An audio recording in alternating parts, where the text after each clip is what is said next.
You're magic people to me. You're magic people to me. Hold your head up high, let your voices fly. I'm proud to be Bro, and forgive me, bro. What is your Māori. actual name? Because I just know you as Netic Netic. is Netic is everybody. That's my name is Kieni Lan. That nobody besides my mom really calls me, and even if we're in public, my mom doesn't call me Kieni either. Really? But yeah, I was the lead singer of a band for like 12 or 13 years or something like that. So Wow. she got used to sort of honoring the differences between the spaces that we were occupying, you know, and I was occupying, and she was like, okay, Netic, even though everybody called me Netic before the band situation was even a thing, it was just like once the band had a life and an identity of its own, and it was very public. It was a very public persona. My mom kind of knew quickly to like separate Kien from Netic, especially when we were in public. So really my family calls me Kien when we're like in the house and in private, but in public, for the most part, everybody calls me Netic. It's just, I think it's out of habit at this point, you know. Nice, bro.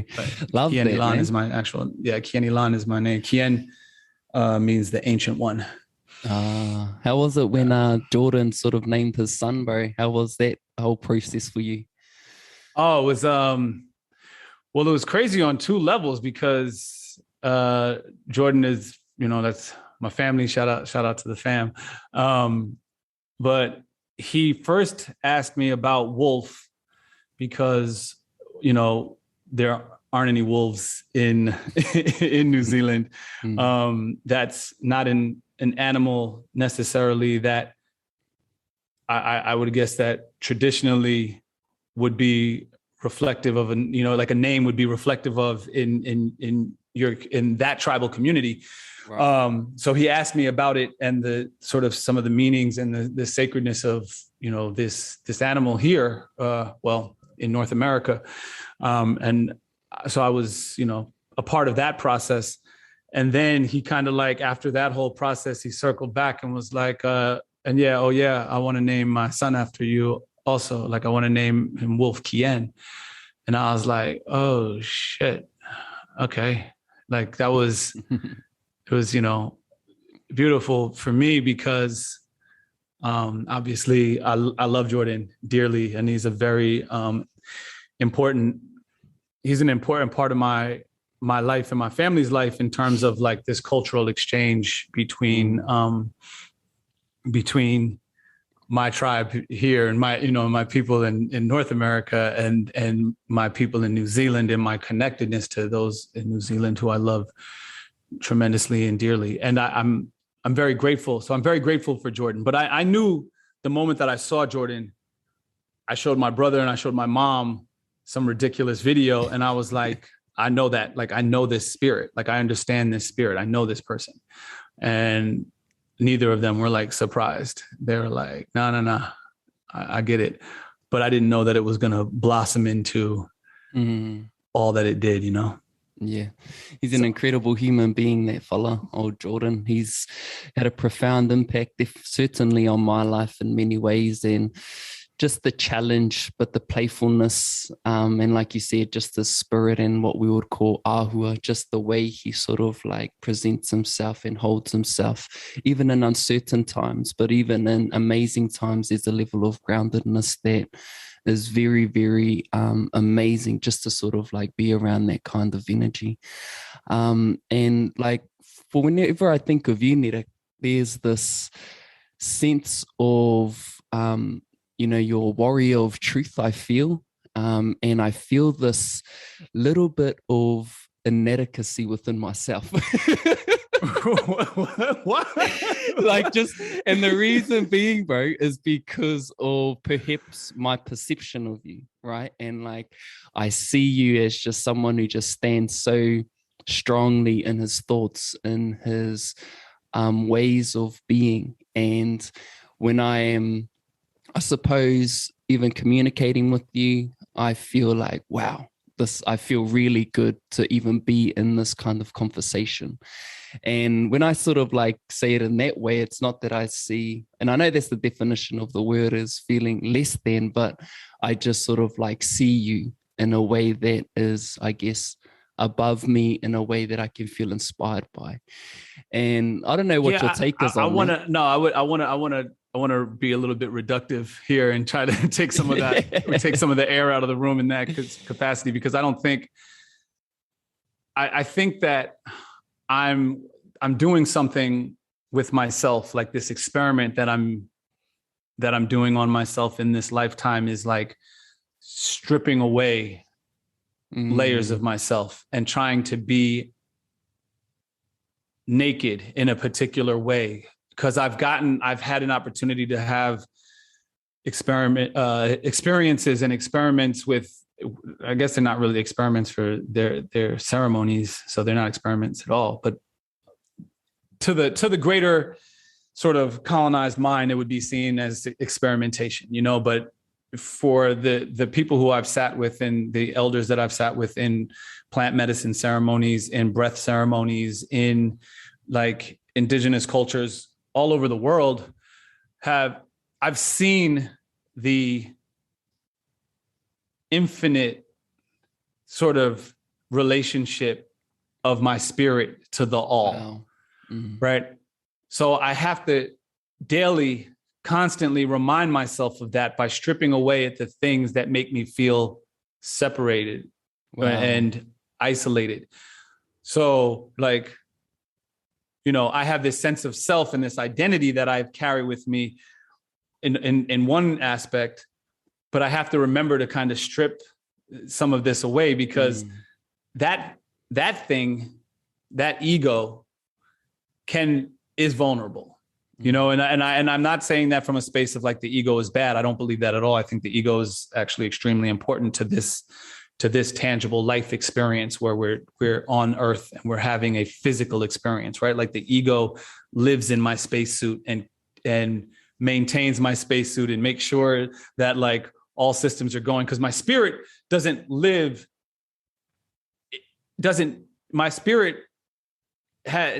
care about time or this lifetime and this experience. My spirit wants to go as fast as possible, as high as possible, just wants to go. Complete reckless abandonment for the physical experience that I'm having here. Wow. My ego understands that the ego lives in the flesh. So the ego is like, hey, spirit, listen, we're only here for a short time. You get to do all that shit forever and ever, but I'm here now. And you created me to assign me to this spaceship, you know, to make sure that all these engines are firing and things are good so that you could have this physical experience. So I use this analogy often that the ego is like the seatbelt of the soul. Wow. You know, we kind of get into this, and a lot of times people forget that it's the seatbelt of the soul, and they get caught up in this idea, like they get into their car and they become their car. And it's like, no, your car is what you use to navigate through the environment, right? Like this spacesuit is what I'm using to navigate this environment, right? And I understand that I'm buckled in, and and that keeps me safe within this experience, but I am not my spaceship, you know. I'm in a relationship with my spaceship for this environment. My spirit is in a relationship with this spaceship. And that means that my ego is in a relationship with my spirit, and my spirit is in a relationship with my ego for this experience.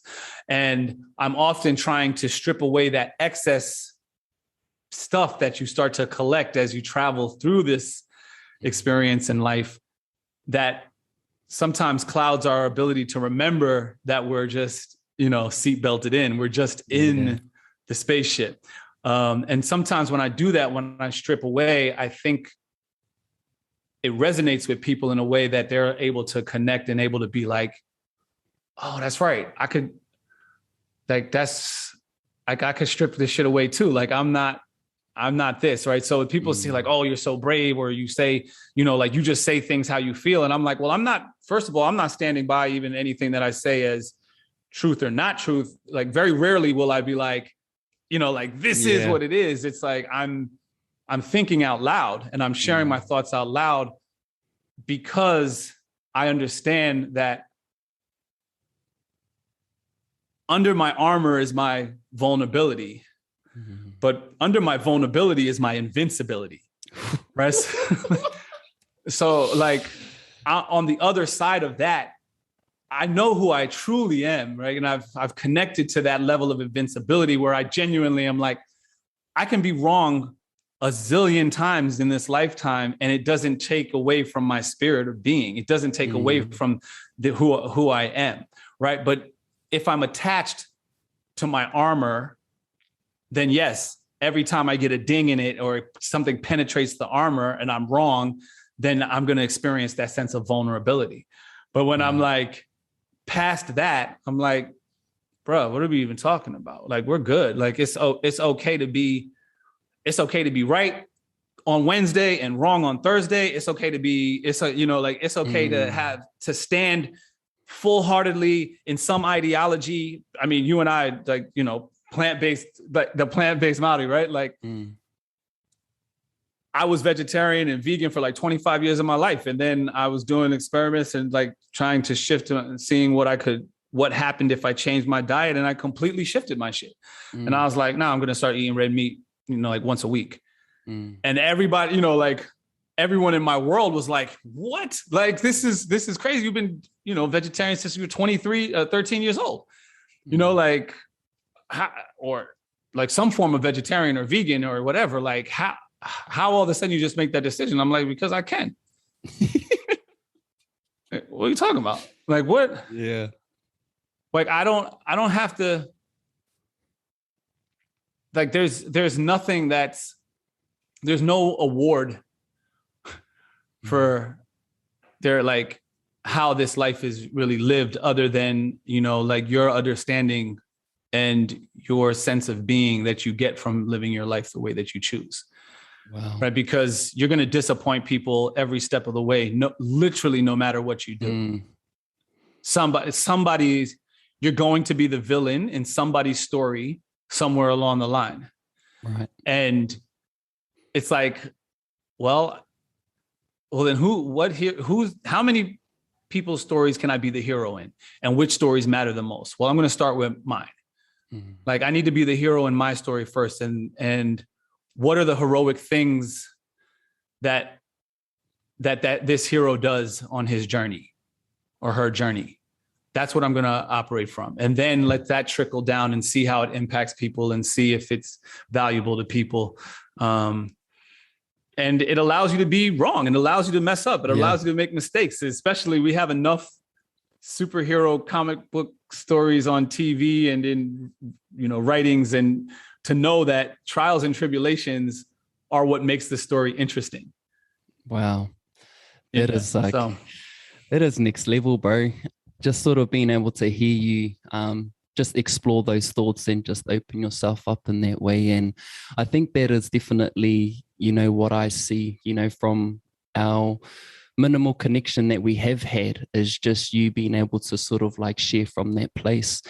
And there was a few things that came up for me. There was the journey of you doing plant medicines and also breathing medicines around the world, and what enticed you to sort of go down that journey. Had you always been someone who's always wanted to explore their spirituality, their true sense of self, or what pulled you into those kinds of explorations of yourself on a deeper level? I think that I'm an extreme. I mean, I don't know, whatever stars aligned in my birth and my journey. My mom named me Kien, not because she knew what the name meant, but because it was a sound that she heard through her pregnancy. Wow. And she was like, I don't know why, I just keep I hear this sound, Kien, and it was so if I was a girl, I was going to be named Kiena. If I was a boy, I was named Kien. At that time, boy and girl was like a very normal thing. So don't attack me. But so it wasn't even, I don't think to this day, if I asked my mom if she knew what my name meant, that she would be like, oh, Kien means XYZ. I think she would answer like, yeah, I don't know. It's the sound that I continuously heard. It wasn't until my adult life that one of my girlfriends at the time, an ex-girlfriend, she was like annoyed with me about something I had said. I'll never forget. We were like driving in my Jeep in LA. And I had said something very like matter of factly, and she was like annoyed, and she like went to her phone and she was just like doing something. And at a certain point, she just went, "Oh, so annoying. That makes perfect sense, but it's so annoying." And I was like, "What?" And she was like, "Whatever, don't talk to me." And she was like, "You know what your name means?" And I was like, I told her what I knew it to mean from Japanese culture and Asian culture, which ki in Japanese is like the energy, like chi. It's like the energy, and en means to become, like becoming something. So like to the energy becoming something is my, so I told her that like I thought I knew some shit. And she was like, in Celtic traditions, she was like, Kien means the ancient one. And I was like, huh. I was like, yeah, that does make sense. I get that. I get that. And so, and I remember just kind of like being grateful for her in that moment, and being grateful to my mom, and being grateful to my experience here, because I do feel like I'm super curious, but more in a remembering sort of way. Wow. So I'm curious about these I'm curious about these things to in a long way to answer your question. I've been curious about some ancient sort of practices and cultures and behaviors and ways of being. And I was always intrigued by the idea of the sort of Shaolin, Buddhist, Zen, Taoist monk, you know, like these archetypes when I was a little kid. And then, you know, obviously Native American tradition, because my mom was Native. I grew up, you know, my grandmother was Native, you know, like it was very clear. It was a physical, like visual reference for, okay, I live in like Black and in Latino communities. Like I can see that part of my heritage very clearly amongst my, you know, like my environment. And I see, you know, the Latinx or community or Latino community and Latin community. I see them. I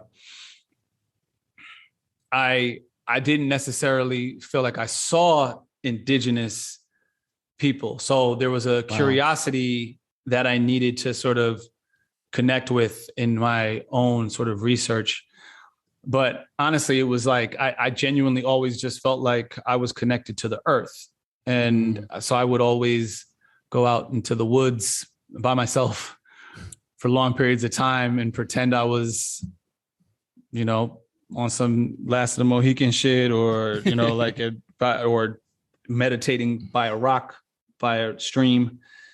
And there's a funny thing sort of that happens as when you're a little kid, pretending to be meditating on a rock by a stream. It's like you end up sitting still quiet by a rock, on a rock by a stream. Like it is what it is. Like you can't really fake that, you know, like if you can sit still, if you start to sit still for 15 minutes and you're just like pretending to meditate, at a certain point, you're like, well, guess what I just did? I just fucking meditated, you know? Yeah. So I think I had these relationships to nature and these archetypes of individuals who were like in nature because of my own curiosity.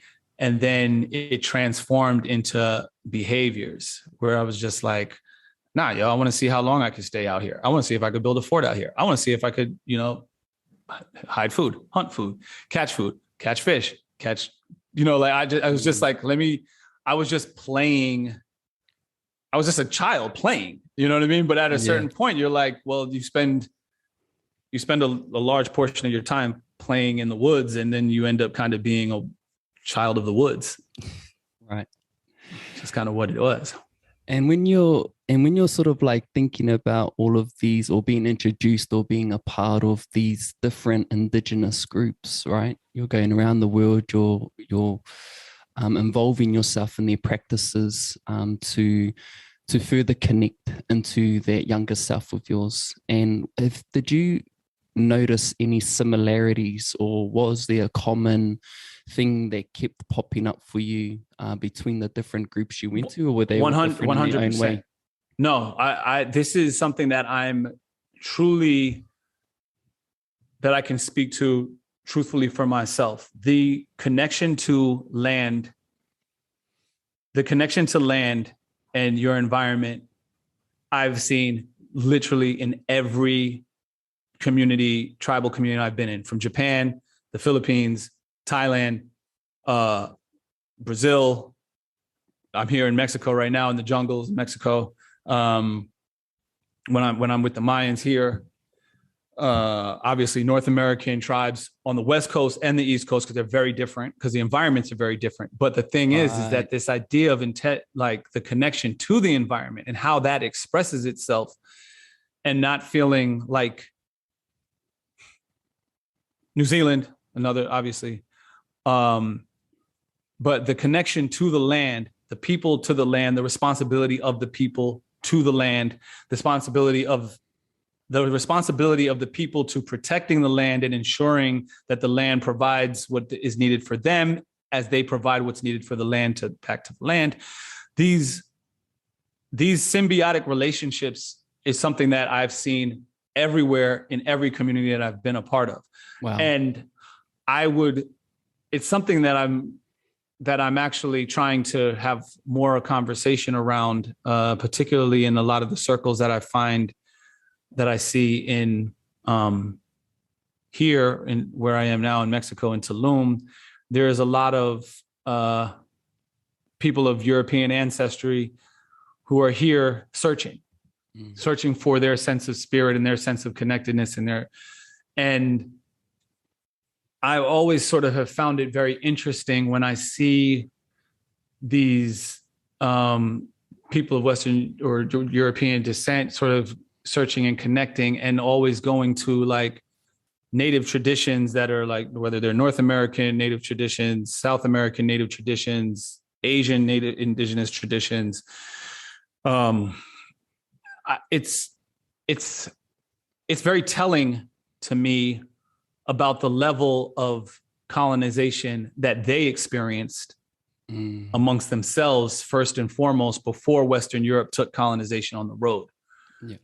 And started, took that show on the road and started colonizing the rest of the world. Because people truly forget, like, Europe wasn't white.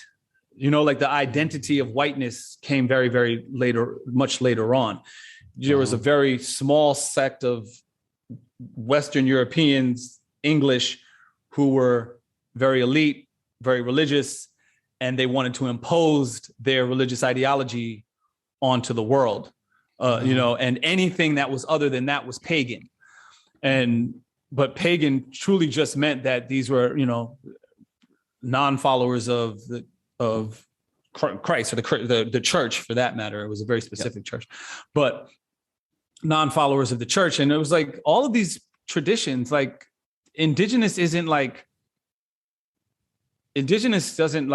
owned by the North American, South American Indians and like the natives of Samoa and Maori, and like this, like every world, every environment has people that are indigenous to that environment, that have that relationship to that environment, that practiced plant medicine, that went to the elders and had a connection and traveled in small groups or lived in small groups and were egalitarian in a very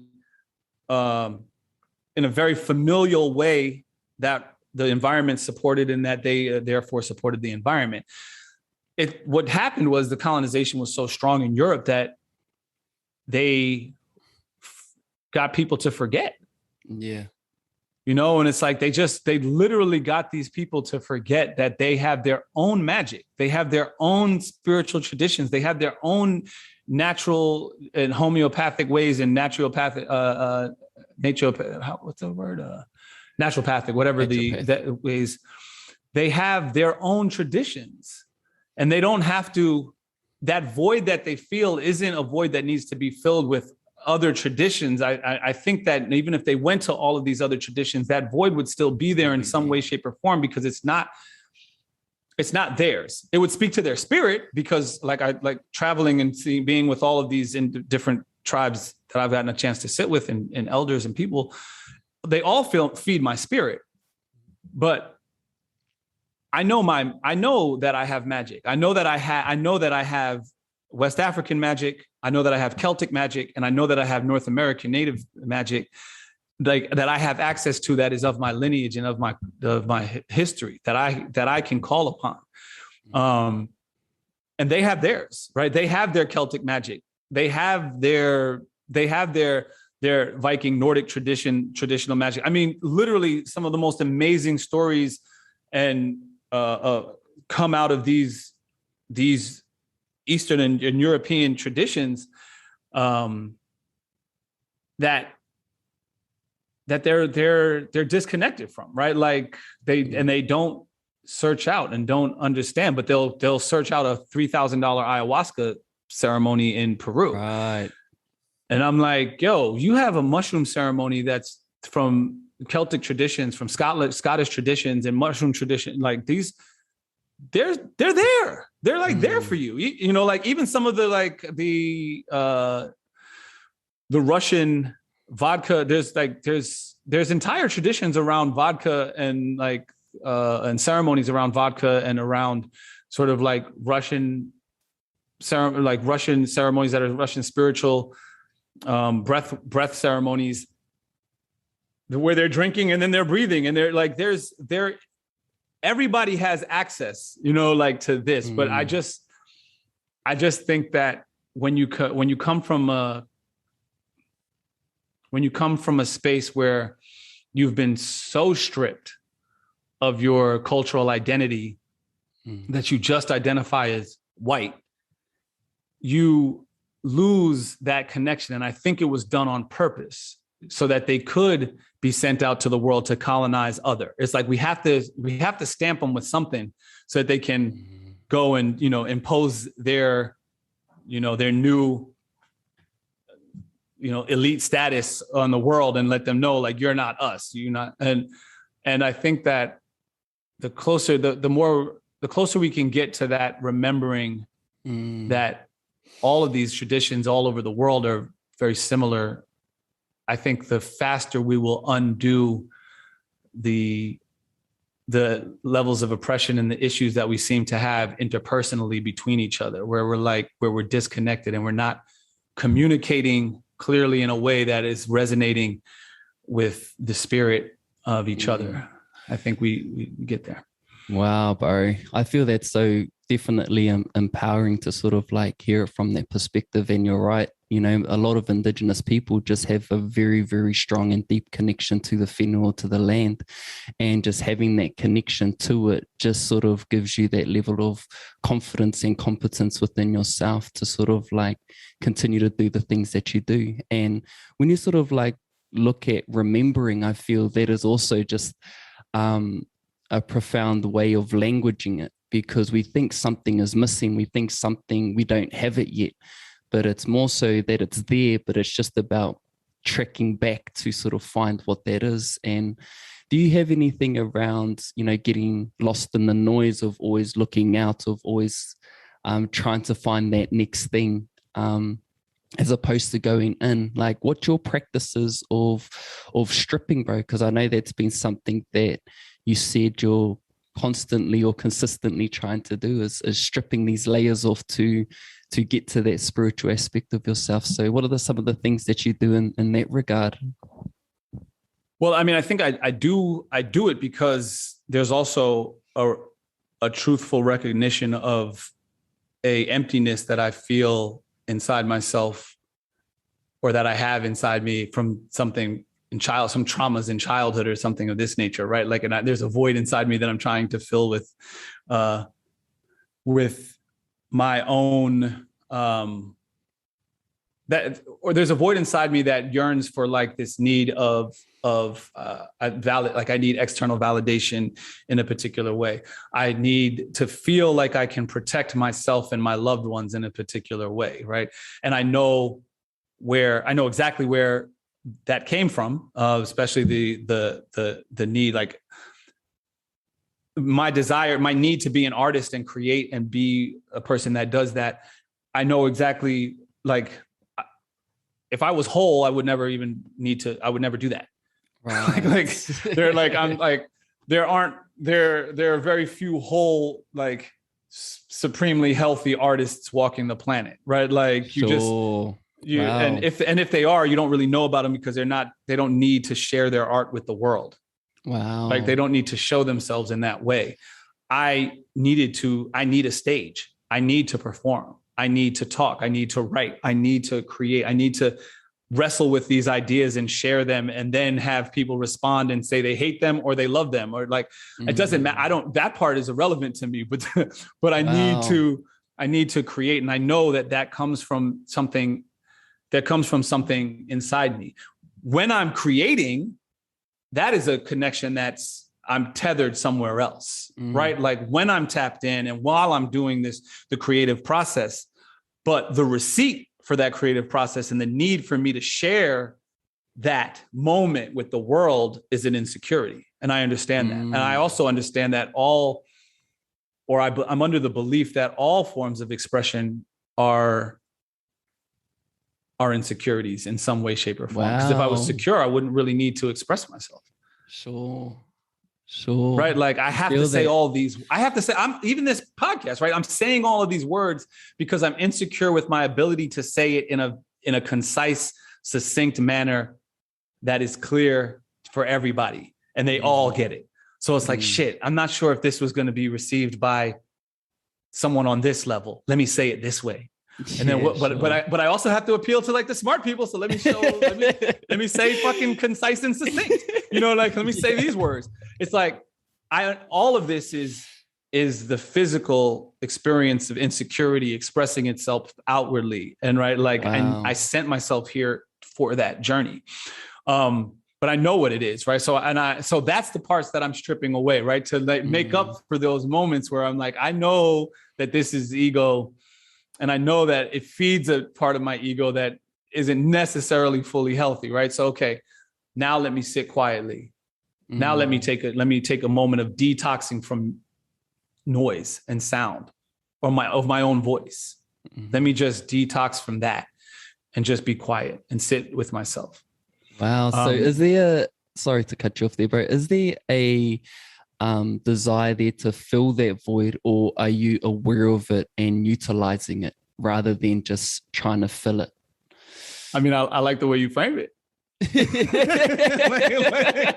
like, I mean, that my ego is in that one. Like, yeah, sure. That sounds better. That makes me feel good. It makes me feel better. But I think at my core, it's because me and my brother grew up together, competing with each other. And my dad, unbeknownst to himself at that time, or probably either one of us, in him cheering on my little brother, he wasn't necessarily cheering me on. And it wasn't, and my dad wasn't purposely undermining me. It wasn't something that he was trying to do. It was just that my brother was younger. So he wanted my brother to keep up with me. He expected me to win, but he would be like, come on, Ryan, come on, Ryan, come on, Ryan, come on, Ryan, come on. Like, just keep up with Kian. Right. So in that act, there was no promotion of my own performance necessarily, or pushing me. Like, he might've, I mean, in all honesty, I might be misconstruing a lot of the shit that happened too. But the reality is that my takeaway was that I heard "Come on, Ryan" a lot more. Yeah, there was a lot more praise for the younger one, or a lot, and a lot more sort of encouragement for the younger one than for myself. Right. And and when you sort of like hear that, bro, because I see you fellas are relatively like really, really tight now. And I follow Ryan as well. And, you fellas are very similar in many ways. And I remember seeing a post that you done online, and it was around, if you want a calmer version of you, go and watch his content, like what is that dynamic like between the two of you, bro?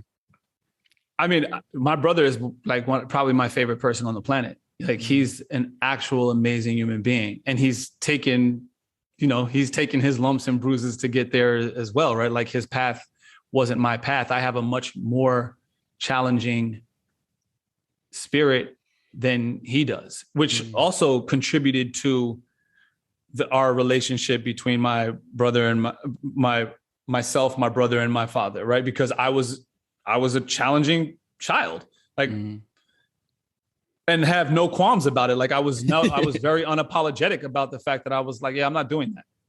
And I knew that it was going to cause problems, and I knew that it was going to become it was going to be met with resistance and all those things. Like I wasn't like surprised, like, oh my God, Dad, how could you, like it was, how could you respond like that? It was like, no, I knew exactly what I was doing in challenging my father in particular ways, and challenging my mother, and just the system, that any system, like that's who I am. It's in my fucking stars, it's in my astrology.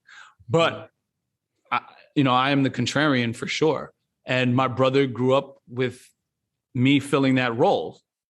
There's no reason for him to be that. He doesn't have to be that. I already took care of that for him, and so he could see, like, oh, I see what that gets. I don't need to do that. You know what I'm saying? Yeah. And I'm deeply impressed with, like who he is and how he's able to show up in the world. He's never been like an outward performer in that particular way, right? And this is a person who's a Super Bowl champion and, played 8 years in the NFL and all of those things. Right?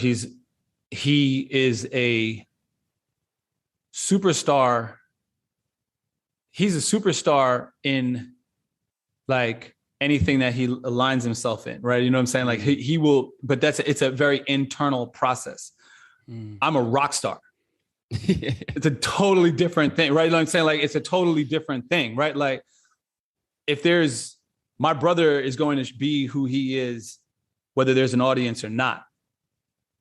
I'm going to show up for the audience, right? Like, and that's where it's like, I'm going to perform. I'm going to give this audience something. And now my brother has two daughters, and they're literally, they're him and he and I. It's fucking crazy. Wow. That's cool. So, yeah, it's cool. It's really cool actually to watch. And his one daughter is an artist and a performer, and she is like, okay, everybody over here, pay attention, because this is a big one. And the other one is just like, look, head down, like we just gonna, what, you want me to run through the wall? Okay, I'm gonna run through the wall. Like this is, it's beautiful to see. But I mean, we have an incredible relationship as a result of that, like I think my brother will be quick to admit, like, he didn't have to think about or worry about any of the things that I was thinking about or worrying about, because I already was like, no, I'll take care of that. We're good. Yeah, like, I'm almost 4 years older than him. But it's more like I wanted him to focus on the things that he wanted to focus on. And I knew that he was an evolution of me in a particular way, or a version of me in a particular way. And I wanted to see that version of me succeed, And so it's like, okay, I'm willing to step in some of the darkness and the ugliness, so that it doesn't ever creep and come into your light. Let's just keep shining, keep doing what you do. And did you know that consciously at that time, bro? Were you really like taking that in when those moments were coming, or was it just sort of like instinctively happening? I think it was a little bit of both. Right. I think there were some moments, like I was very protective of my brother in certain spaces, and there were moments where I was like, no, now you got to fight him. And I remember my brother came home one day and like, he was like, yo, I was like, where's our video game? And he was like, oh, the kid up the street has it. And I was like, why? And he was like, he wouldn't give it back. Like we went over there to play, whatever, but he's going to hold it. And I was like, nah. So like we walked back over to his house and I was like, yo, go get the video game. And he was like, what? It's not even that big of a deal. And I'm like, yo, go get the video game. And I'll never forget this shit. I walked in, my brother talked about it to this day. We were all friends. It wasn't like we weren't friends, but it was like, I walked into the house and my brother was younger than this person, I think by 2 years. And I remember walking into this kid's house because this is like very reflective of who I was and who I've always been. Mm-hmm. I'm sure his mother was there or his family. I walked into his house and I closed the door and I was like, yo, y'all get his game. Like you get your game. And I was like, and you're going to fight for it. Not just like, don't give it to him because I'm here. Like, no. You wanted the game. Like, I know that, like, yeah, of course I could have just got the game from him. You know what I'm saying? Like, but I was like, I walked in the house and I locked the door and I was like, yo, if y'all don't fight, I'm fighting both of you. Oh, shit. Like, I'm fucking both of you up if y'all don't fight right now over this game. And that was a situation that I know, like, it was a situation that I know that was one that I think my brother needed in that moment. You know what I'm saying? Like it wasn't, and I know that I felt like he needed that more so. And there was a bunch of other times when like, you know, guys were talking about they were going to jump my brother or whatever he comes to the game. Because, you know, when you're the fucking like superstar athlete, you go to out of town or you go into another neighborhood. So I'd be at that neighborhood the night before the game, like letting everybody know, like, go ahead. You try that shit if you want. It's not going how you think it's going. Mm-hmm. You know, like this is so there was those moments where you're like moving things out of the way so that, you know, that he can just be who he needs to be and try to be an athlete and just like literally just play the game. And you don't have to deal with that ancillary, you know, satellite bullshit. And then there were moments where I was like, no, I'm going to put this right in front of you because you have to deal with this right now. Mm-hmm. Like you need to deal with this now because this is gonna be an important moment for you on your journey. And, you know, and vice versa. Like my brother has been a tremendous help for me in my adult life in spaces that I couldn't have occupied and couldn't have, and he forces me to sit with realities and situations that are uncomfortable for me now. And it's like, I think that, and my brother does that because he is responsible for the tribe in a different way than I'm responsible for the tribe. We occupy different roles. Wow. And we're clear about it, you know, like it's not one is better than the other or one is more important than the other. It's like, these are the things that really kind of help navigate the ship, you know? So one of us is reading the stars and one of us is steering. It's not like one is more important than the other. It's just like right now, this is the person that has the value. Like this person really has the value in they have the metal or they have the ship. You know, and it's like, well, what can you bring to the table? Well, you know, I can navigate. I can do, or whatever. I can fucking cook. It doesn't, you know, it doesn't matter what's, you know, but understanding that like all of these sort of small, intricate parts play a major role. Wow, bro. Next level, man. Love that connection that you fellas have, bro. And I think about he's a special guy. That dude is a special dude. Like he's an amazing, special person. And I think about your spirit and how you're sort of like talking, and there's this sense of there's a warrior in you, right? And I know a big part of your life is working out, is jiu-jitsu, and you know how has that like impacted your life and just your own well-being, bro, or like your mental state? Why is that such a big part of your life at the moment, or has been a part of your life? Martial arts has been a part of my life for my entire life, like the entirety of my life in some way, shape or form. I literally don't, if I think a martial art is effective, I will study it. Like I will go out and seek studying it and trying to learn more about it. And at the very least on an introductory level to a proficiency level, you know, where I'm like, okay, I'm confident in my ability to be able to use this martial art to find the exit. That's the truth of it. Like, do I have black belts and everything? Absolutely not, you know? But I think through proficiency is important. And in all honesty, the reason why is because I have a warrior spirit with no war that I believe in. That's really all it comes down to. There is a monster inside of me, like a bloodthirsty warrior monster that is like truly feels like, yo, you're not getting into Valhalla. Wow. Like, you're not getting in unless you put in this work. And in order for me to because I'm like, I could flip the switch very quickly and become like extremely violent very fast. I utilize martial arts and meditation and plant medicine and all this work and all these things to find a symbiotic relationship with that spirit, so that I understand the difference between the sword and the sheath. Wow.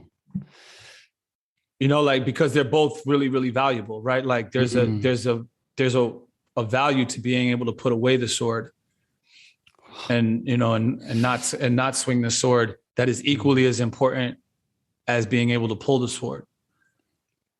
And I don't want to ever forget either one of those, you know, like I want to make sure that I am in touch with both of them. And in order to do that, I have to practice pulling the sword. You know, like I have to do that. And because that's the only way that I can truly be a person of peace. Otherwise, I'm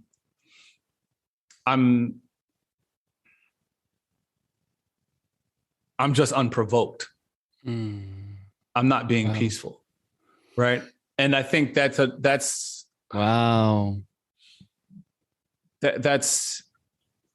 it's in moments where I'm provoked that I see how far I've come and where I truly am being a peaceful person. That's where I see being peaceful. It's in those moments where my spirit is provoked and I still am able to be still. That I'm like, okay, this martial arts shit is working. You know what I'm saying? Like it's not in the moments where I'm like, you know, have the ability to choke a person out or have the ability to, you know, like, it's when I'm being provoked and I'm be able to recognize that the best possible sort of outcome of this situation here is for me to do nothing.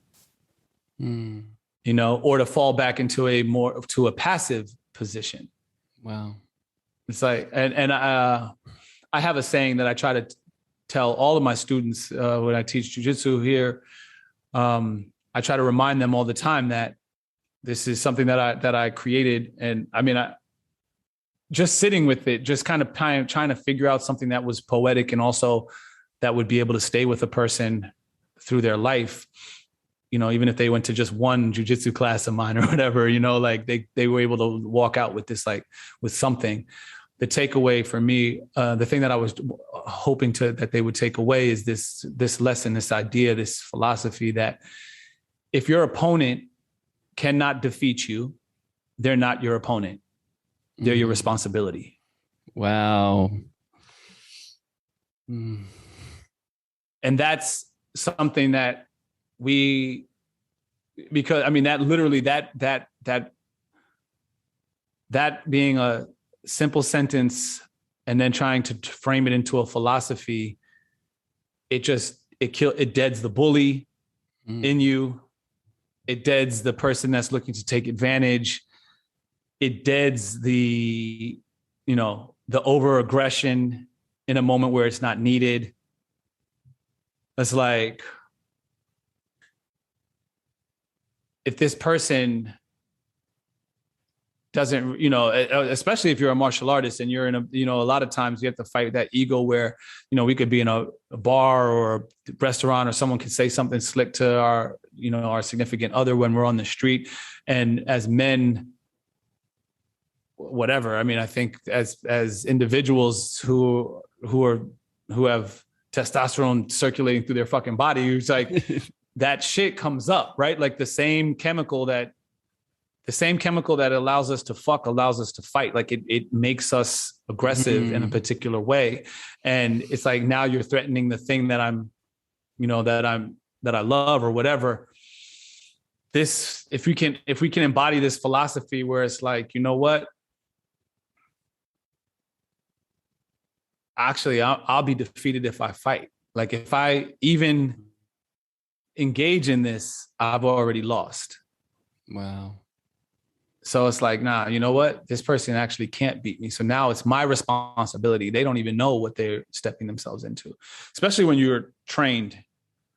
I think at a, you know, in anything, you know, you could be a boxer or whatever, but if there's a certain level where you already understand your physical capabilities in a certain way, and you can kind of read the situation and read the room, and you know, yeah, this person doesn't understand the situation that they've stepped themselves into. Now it's your responsibility to sort of fall back, and they're your responsibility to keep them safe at this point. Like, I need to keep you safe because you don't know the monster that lives in me. So I gotta keep you safe. It's my responsibility now. So yeah, so I mean, martial arts is a super important part of my life, but it's not one of these things where when I'm on the mats, that's when I'm like noticing like, oh, look, I know that I'm getting better. I know where I'm improving. I know where I'm like slacking and all that shit. Yeah, of course. But the true spaces where martial arts shows up for me is in the moments where I'm provoked and then I'm still. Wow. I just got like tingles, bro. I got real like tingles just listening. And that's an amazing sort of like sentence and philosophy that you're trying to live by, or that you uphold yourself to. Before we carry on, bro, I just want to check time. Are you good for time? Are you still good for time? I'm all good. All right, good, bro. And but there was something that you sort of said earlier around you sort of being vegan, vegetarian for a period of time, and then you changed. Then I remember I messaged you, you know, talking about, you know, my journey through veganism and what your thoughts on it. And you said this spiel, but then you just done like another little message is that at the end of the day, you're doing it because you want to.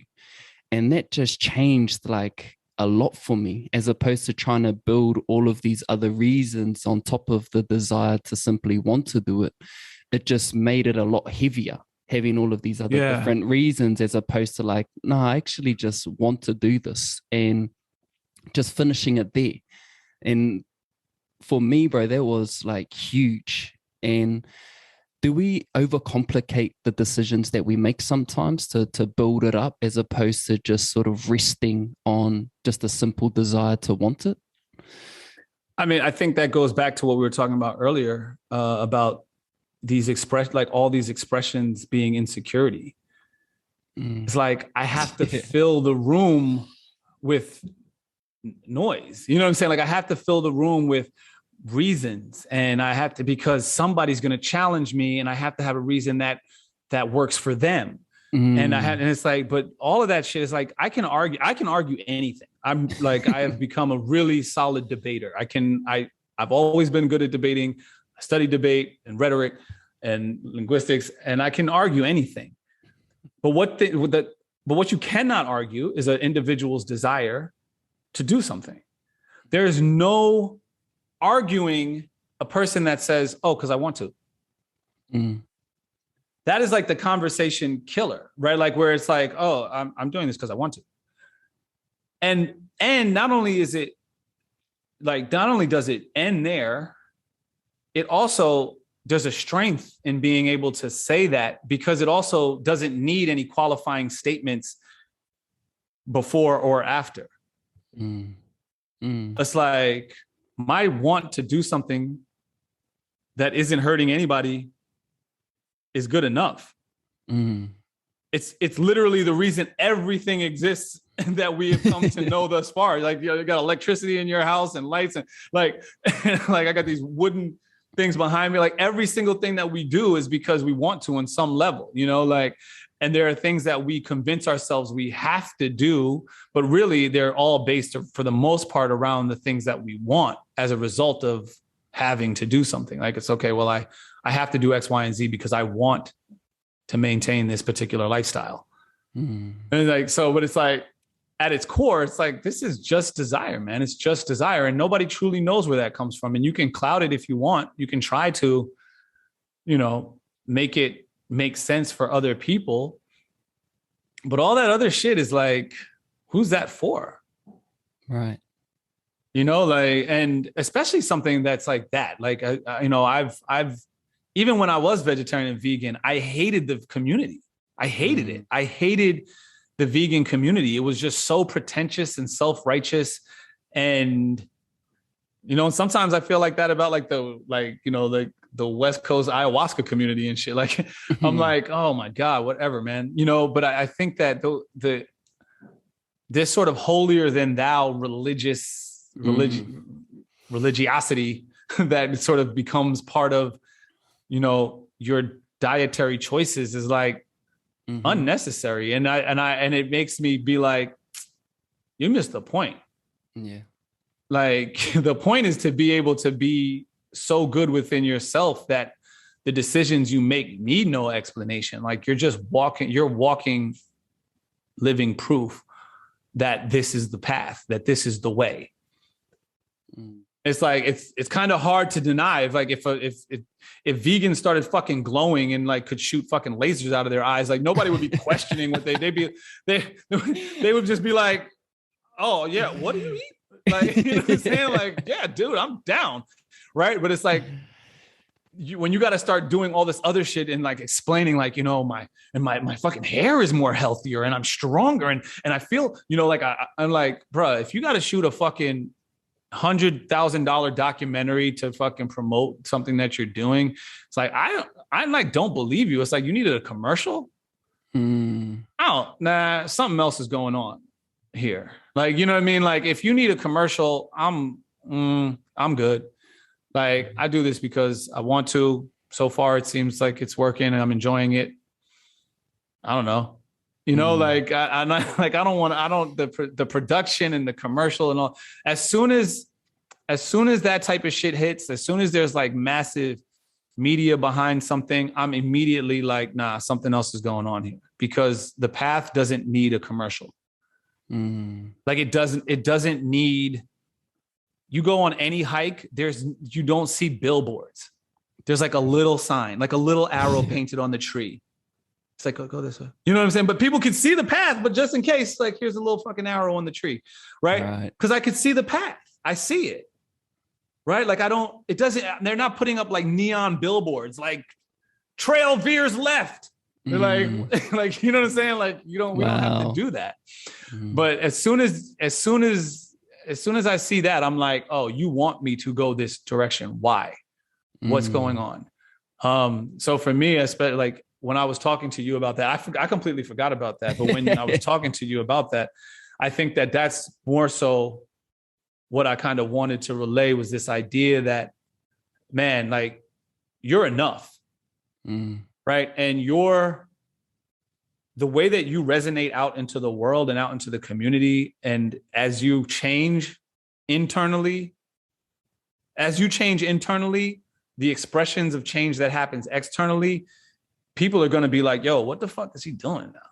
Like, what's he on now? Oh, damn, yo, that shit, like, he's the glow up is real. You know, like, I'm like, I want to see what's up. I'm going to try to cut out meat, especially in our community, like our communities. It's like, we have to be the example without the fucking extra shit. Right. Indigenous communities, because we have our health, particularly indigenous communities and Black communities, Black and brown communities, honestly, communities of color, our health, we're the worst. We have such poor health habits in our community, that individuals like you or myself pushing something is gonna create pushback. Yeah. Because our community is already so unhealthy, unfortunately. So it's like we're already the oddball in the community regardless, right? So it's like now we're the oddball with a megaphone. Like that's like yeah, man. Don't be that. You know what I'm saying? So it's like shine. Like do your shit and shine. But it doesn't really matter. Like the sun doesn't give a fuck. The sun doesn't care if you sit and bask in its glory or you hide in the shade. It's irrelevant to the sun. It's just going to shine. You know what I'm saying? And that's that internal full circle, that like underneath that armor is your vulnerability, but underneath that vulnerability is your invincibility. Like, yo, the sun, you're the sun, just shine. Like at the core of the earth is this another sun. Shine. You know what I'm saying? Like the heat is radiant. And I think that that's what impacts people. Is they get a chance to witness that. And they're like, yo, that glow is real. That these conversations, these interactions, these connections that we're able to make, even across this sort of digital frontier that we've explored, these connections are real jewelry. They're jewelry that we wear on the inside. Wow. Oof.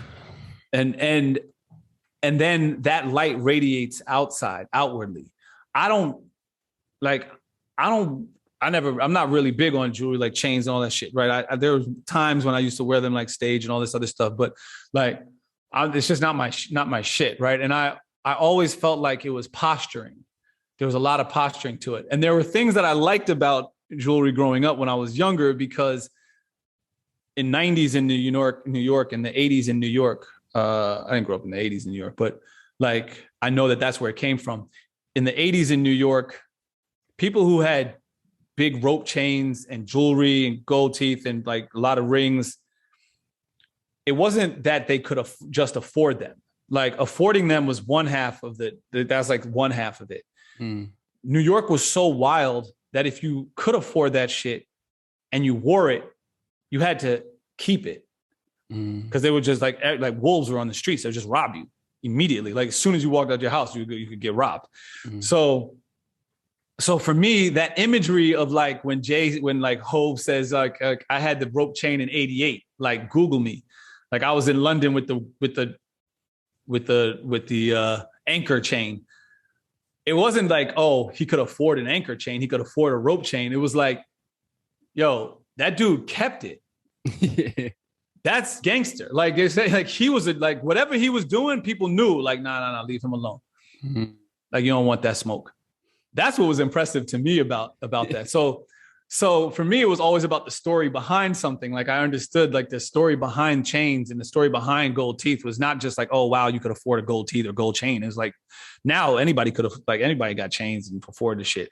It's like, but nobody, like wolves, they're out here a little bit, but for the most part, it's not like back in the day when like you were just getting gaffled left and right. Like you had gold, it was somebody else's. Like it was on loan. You were holding it for somebody else. Like I understand that jewelry. Like I understand that sort of outward expression. Like, yeah. Come try to take it. I like that. There's something about that I still sort of like my ego still likes.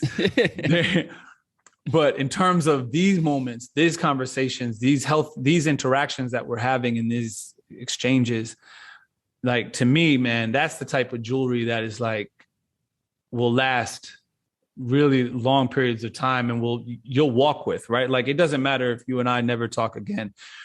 There's something in this chat that hopefully that I've said that's going to resonate with you, that's you're going to walk with and carry with and shine onto other people in your daily life, you know? Mm-hmm. And maybe it becomes part of your legacy. And therefore I live forever. Mm-hmm. You know what I mean?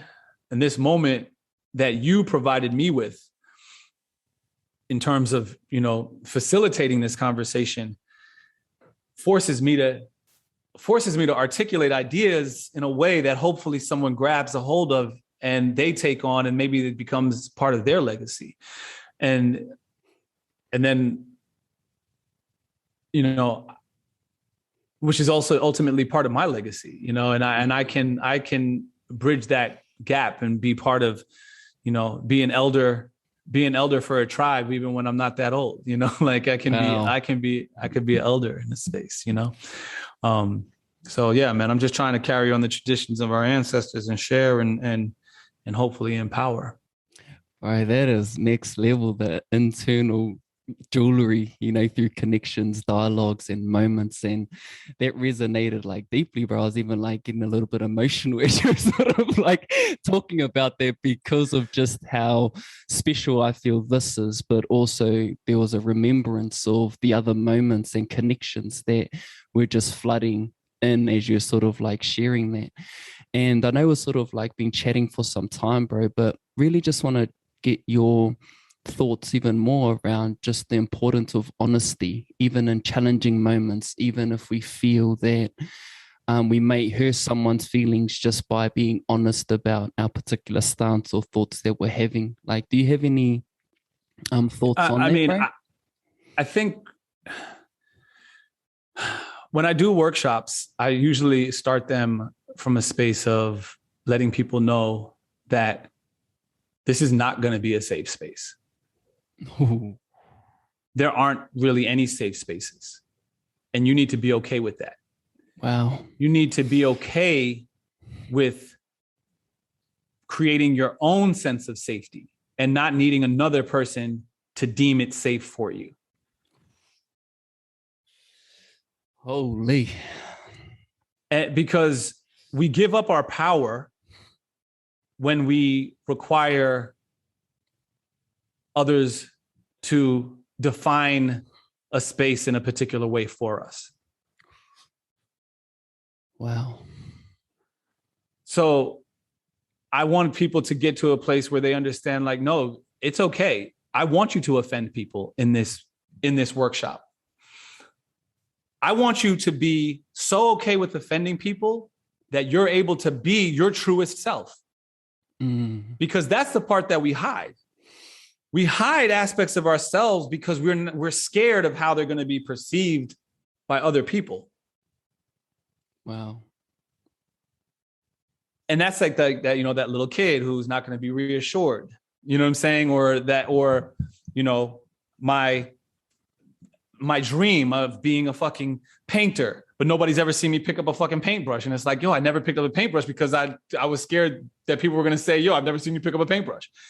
It's like all of these fucking things. It's like, you could be literally, there are people that are walking the earth that literally dreamed of being an artist and never have taken one step in that direction for fear of how it reflected back on them. And I'm like, I refuse to hide and suffer so that another person can feel comfortable and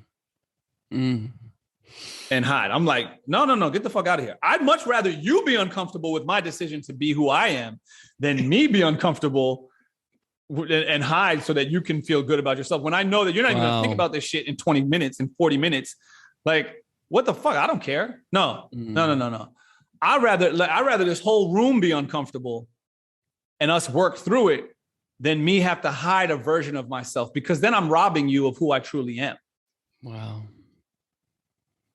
And we do this all the time. We do it in our relationships. We do it with our children. We do it with our parents. We literally rob our parents and family and loved ones of the opportunity to see who we are. Wow. And meet us. It's like, I want you to meet me. I want you to see me. I want you to know me. Sorry for stepping away from the mic. I want you to know me. I want you to see me. I want you to meet me. But I can't do that if I have to hide behind this facade of what you want me to be. Like, you'll know a version of me, You'll be familiar with a version of me, but you won't be familiar with the version of me that, like, you know, is my true self, of who I am by myself when I'm by myself. And the greatest relationship you can have with another is your ability to be who you are by yourself in the presence of them. If I can be who I am in complete isolation and who I am by myself, when I'm just laying on the couch reading Dune or drawing or sketching or writing or whatever, if I can be who I truly am and say the ridiculous things that I say and think about the ridiculous things that I think about, and have another person occupy that space, that's the greatest honor I can bestow upon that person. I am showing you who I truly am. Yeah. I'm giving you access to my truest self. I'm not altering my movements because you're in the room. This is who I am. And I want to show you who I am because I want you to see me. Wow. Not because I want you to like me. There's a difference. Yeah, man. There's a difference. And that's hard. That's hard for all of us because being liked is super valuable, man. There's a lot of social points, you know, like you get a lot. You get a lot for being liked, you know, like, but I think you get more when people truly see you and love you.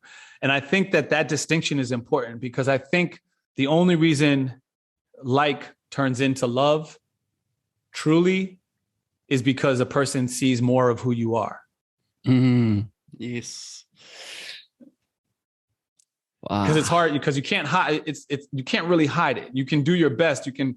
And people can fool themselves into thinking that they love something, but really what they love is their idea of you. Yeah. But the more you show a person who you are, and the more, you know, like, it's very hard to hide from your brother, hide from your mother, hide from your sister. So they're like, okay, I love you. I'm past the liking you shit. I'm not sure if I like you or not. Like, I don't even, but I love you though. And I think that's the space that you want to get to, you know, in your interpersonal relationships, your true relationships. You want to get to that place where it's like, I don't have to like you all the time because I love you unconditionally. Like I love you fully. And relationships are, you know, it's different. Relationships are purely circumstantial. They're conditional. All relationships are conditional, but love isn't conditional. It's unconditional. Like, I can love a person and that, you know, my dog could shit on the floor. I still love my fucking dog, right? Like the conditions of it. But there's going to be, you know, but the relationship that I have with my dog is going to change based on the conditions of that, you know, like based on some conditions, my relationship has changed. If my dog literally shit every single time, like on my bed every day, no matter what I did, I'd be like, I got to get rid of this dog. Right. The relationship has to change because the conditions of this relationship are fucked. Right. And it's the same thing with like our loved ones, you know, like I can love you. I don't have to love the relationship. Because the relationship is based on conditions. Like I'm, and that's super hard. And it takes a lot. It's super hard to get to an understanding of that. And unfortunately, usually one person gets to that understanding before the other person does. And because we live in a society where we don't have our elders having these conversations with us at a young enough age, so that by the time we're into dating, we already understand that we're not hiding who we are from that person, and we're not trying to get this person to like us or these things. It's like we're too spread out. we're not living in society and communities like that where every single person knows every single person, and they've seen you grow up, so they know exactly who they are. They know exactly what they're getting themselves into, right? Like we're able to hide so much of ourselves from people right now that this is, it's we're not getting into the relationships developed as beings.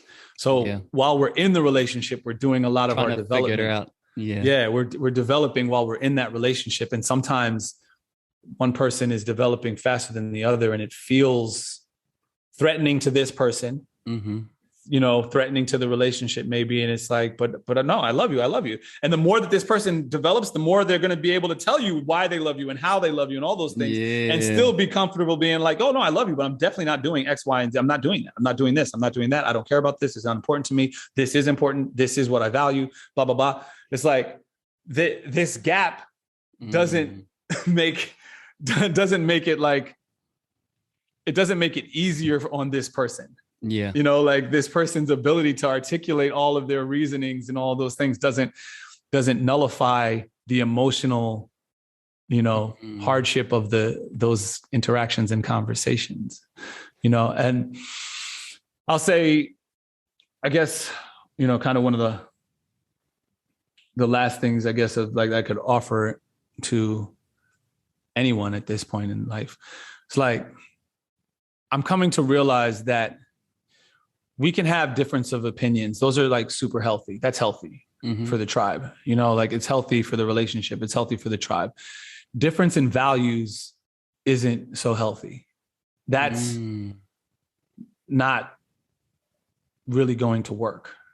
Like when you have completely different value systems, because difference in opinions, when you guys are all fighting for the same, when you all value the same thing, is valuable. Like that's really, right. Like that's helpful. Yep. It's useful because we know what we're working towards. We know, hey, you have a new baby. This is the most important thing in your relationship, period.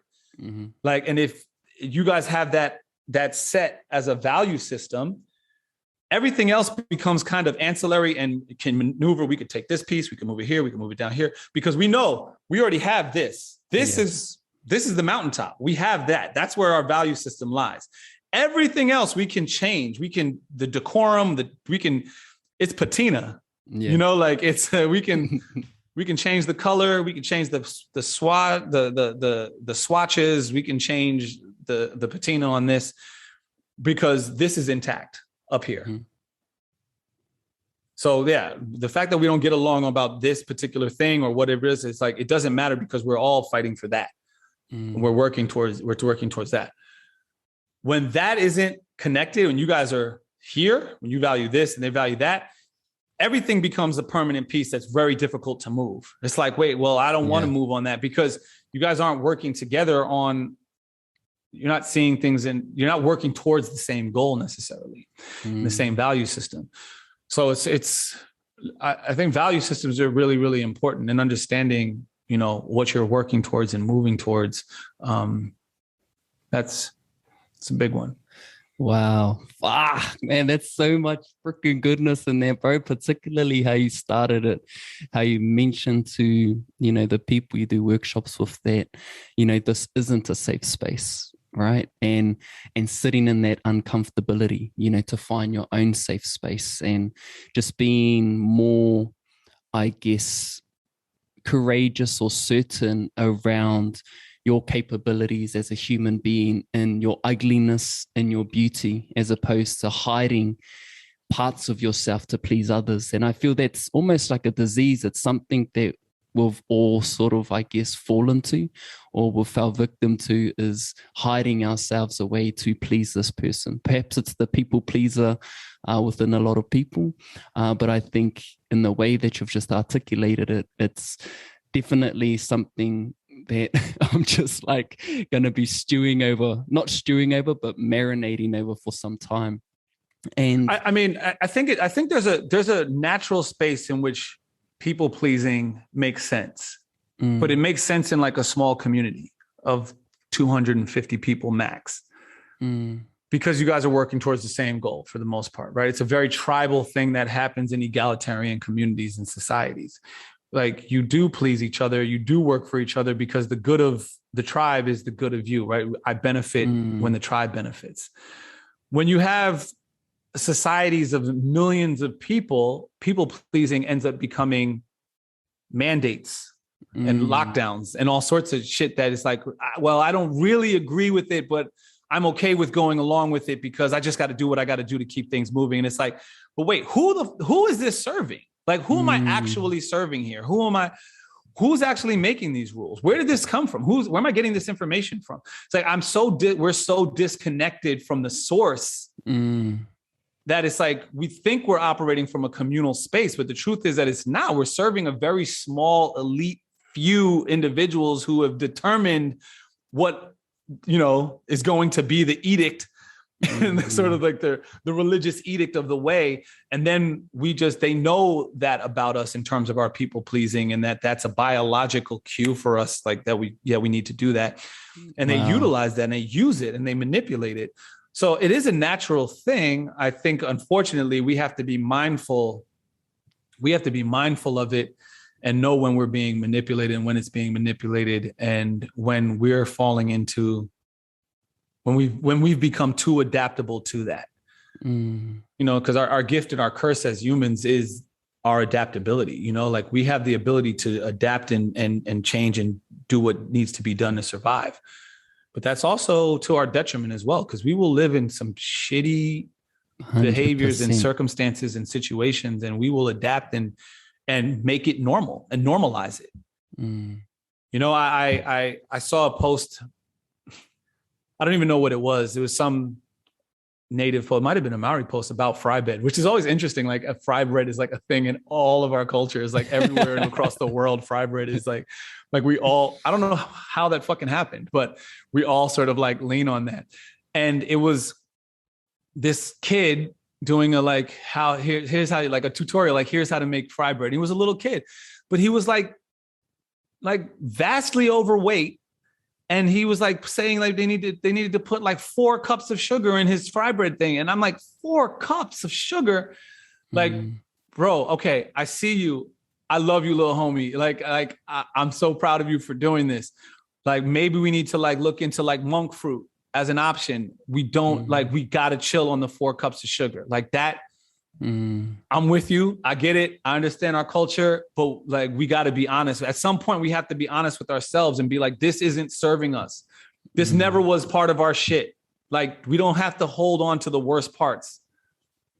Like, and say that they're cultural and like, paint them with this cultural gold. It's like, nah, that's not really real, bro. Like, we didn't really have processed sugar anywhere.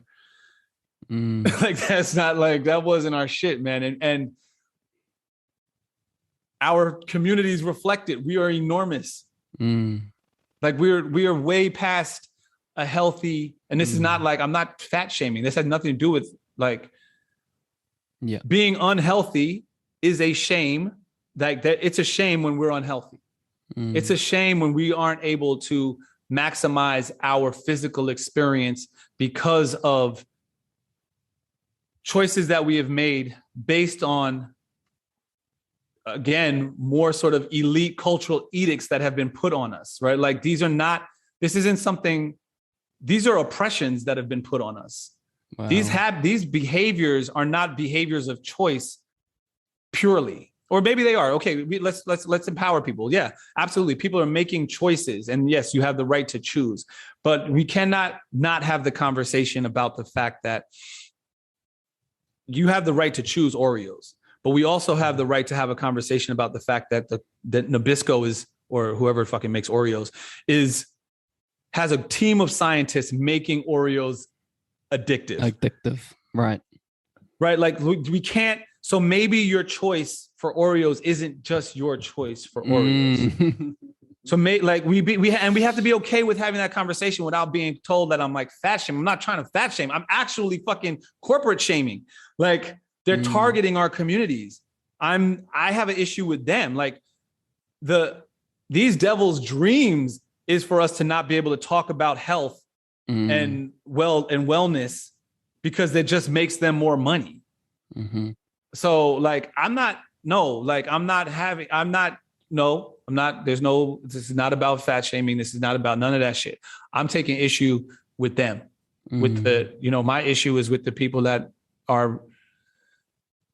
have a fucking literally hundreds of scientists trying to figure out how do we make this more addictive? How do we make what's the perfect amount of sugar that we can put in this? What's the perfect amount of sugar substitute that we can put in this and say that it's sugar free and keep it fucking addictive and keep it like terrible for you and all that? Like, this is real. Like, this is not like some conspiracy, like tinfoil hat shit. This is like, people think like governments are in the business of population control. And I'm not saying what that control looks like. I'm just saying that they have to control the population. Like, if you're a fucking sheep herder, you have to control the population of your sheep. Like, and I don't mean like, that doesn't necessarily mean that you're killing them off. It doesn't necessarily, like, maybe you need to breed, maybe you need more sheep. Maybe you need less sheep. Maybe you need sheep to go to the left. Okay, I need to control the population so that they all go to the left. Like maybe I need them to go to the right. I got to control the population so they go to the right. Population control means just that. There are two words: population, populace, people, and control. How it expresses itself is going to happen in a bunch of different ways, and we can speculate on how that happens and what that means and all those other things and how they're doing it and the minutia of that. But the reality is that we have to understand that governments and elite and the elite that the government serve are in the business of population control, period. That's it. And anybody that has a family bigger than fucking, like, anybody that has kids also understands this truth, because you're in the business of population control. And when you're trying to control your house, or you invite two kids over, have a birthday party, and see what it's like to be the government for a second. Wow. Because you got to keep things. Oh, okay. We're going to keep kids. Oh, okay. You guys are going to entertained over here. Cool. Stay entertained with this. We're going to put the movie on. You guys watch the movie. You guys don't want to watch the movie? All right. We're going to be baking cupcakes over here. Like, you have to do all of these things to keep the population controlled, because when they're uncontrolled and uncontrollable, you're unsettled. It's a different party. It's a different party. And the government gets unsettled, right? It's like, oh shit, you lose your shit. Yeah, it's a different party. So I say all that to kind of just get back to that sort of idea that, like, it's one thing to have your own sense of self and then sense of space and understand, like, okay, I'm good with myself. I'm good in a safe. I create the safe spaces that I experience, because if I don't, then I give that power over to somebody else, and I don't know that person's intentions.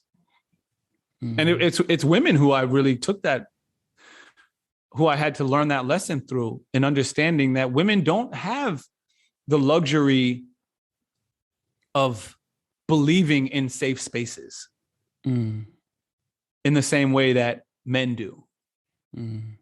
It's like a mythological thing for women, like this idea of safe space, which is why it's so valuable and coveted when you hear the word. It's like, it's an easy word to sort of like, oh, I love that, like, safe space. It's like, yeah, because you're fucking never in one. Like, you're walking the earth around, like, with guys that are fucking 20% bigger than you, that are like literally looking at you like lunch all day long, every single day. You're carrying that weight. Yeah, of course, a safe space is this mystical, magical fucking thing. And I had to, like, think about this, like, okay, well, then maybe the safe space needs to be demystified a little bit. And we need to understand that it's not a space that can be created by another, because you've granted the power to that person. If they can create the safe space, then they can take that shit away. So the only thing that can truly create a safe space is you. And it's really like this internal thing. Like, I'm safe here. I'm safe on my internally. I'm going to do my best to project that externally and make sure that I'm safe externally. I'm carrying that with me through the world.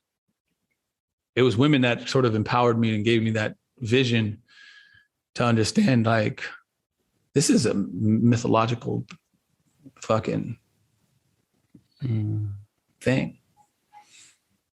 Wow, Barry. Shit, man. You're the fucking man, bro. I don't know, You man. really are, I'm man. just a curious. I'm a curious dude, bro. That's all. Bro, and I've really just been enjoying this juicy conversation. And there's sort of like one thing that I would like to just sort of like bring out of you, if I may.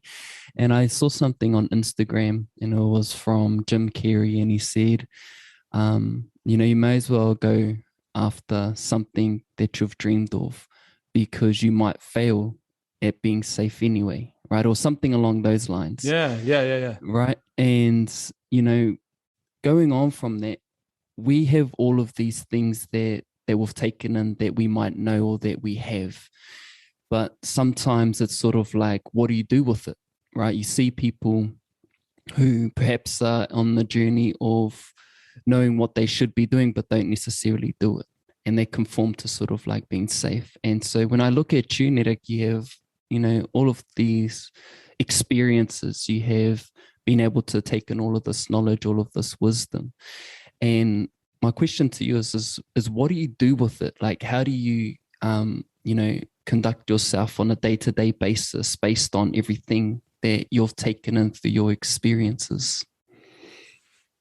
I don't know, man. I mean, I'm living, I'm talking my shit. I'm out here trying to build the spaces that I want to build and design. And I'm trying to be a little bit more of the thing that I wish that I saw in the world. Right? Because if we want the world to change in any particular direction, all we have to do is kind of like be that change. So it's like, if I want to see more peace in the world, then I just need to be more peaceful. And instantly there's more peace in the world. If I want more silliness in the world and playfulness, then okay, on Wednesday, I'm just going to be more fucking playful and silly. And then I've literally put more silliness into the world. Anything that I want to see in the world, I have the ability to put into the world by simply being it. Right. And usually, like anything, if you go out into the world and you shine your little light, like someone else is going to see it. It's like, oh shit, like I could do that too.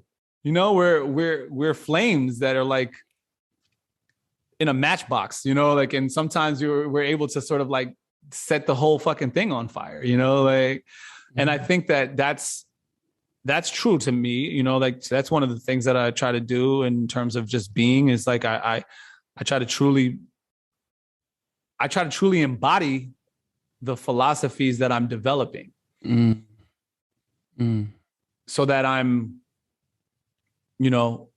walking through this world showing and proving that this philosophy is valuable in some way, shape, or form. And it doesn't, look, also, sometimes honesty is not the fucking best policy. You know what I mean? Like, it might not be the best policy for you in a particular moment. You answer the phone, you don't have you don't have the money to pay for a fucking bill, and like the bill collectors are calling you and you don't want to talk to them at that moment. You're cooking dinner and you just be like, yo, I'm not fucking here. Like, like, yeah. Who is that? No, he's not here right now. Whatever. Like, I'm not over here being like altruistic and saying like, like holier than thou, like you must be. I just have noticed that when I have shown up for myself unapologetically, radically honest, something happens where others resonate with that honesty. This is ridiculous, but this is true. I remember at one point I was like, this is stupid. I don't even know how family friendly. What's the level of your podcast? Where we're at? I need to know before I tell this story. Bro, it's sort of like a range, bro. So you're free to do whatever and go wherever. All right, I'm gonna tell this stupid story. But I was at a house party one time and in Brooklyn. I'll never forget it. And there was this insanely beautiful girl there, and I didn't know who she was. She was like, I don't know what she was made of. She was just gorgeous and had an accent. She was British or something.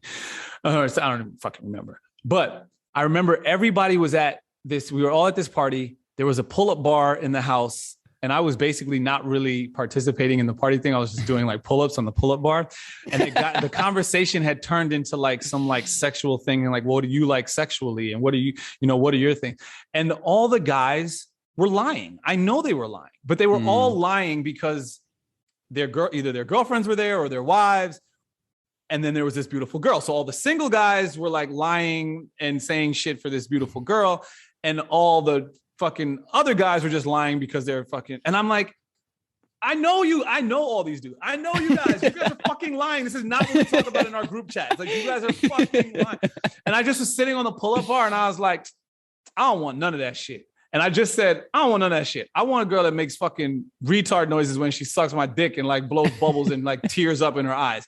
And I was like, that's the shit that I want. I don't know. And I was like, I don't want none of that shit that you guys are talking about. And I just kept doing the pull-ups. And I know that it was a ridiculous statement. I just kind of said it because I was so like, it was so like ridiculous. Like it was just like the polar opposite of what everybody else was like talking about. Yeah. So I just kind of like went there.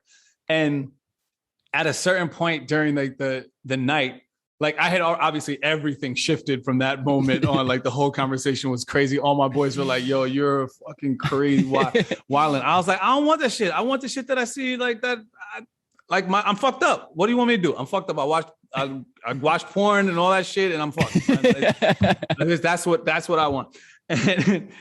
And at the end of the night, that girl came up to me literally in front of everybody and gave me her number, like old school style. Like, was like, yo, you have, like, where's your phone? And I was like, oh, I don't know. It's like here. And she was like, yo, you should take my number. We should hang out. And all the guys were like, what? Like literally like, what?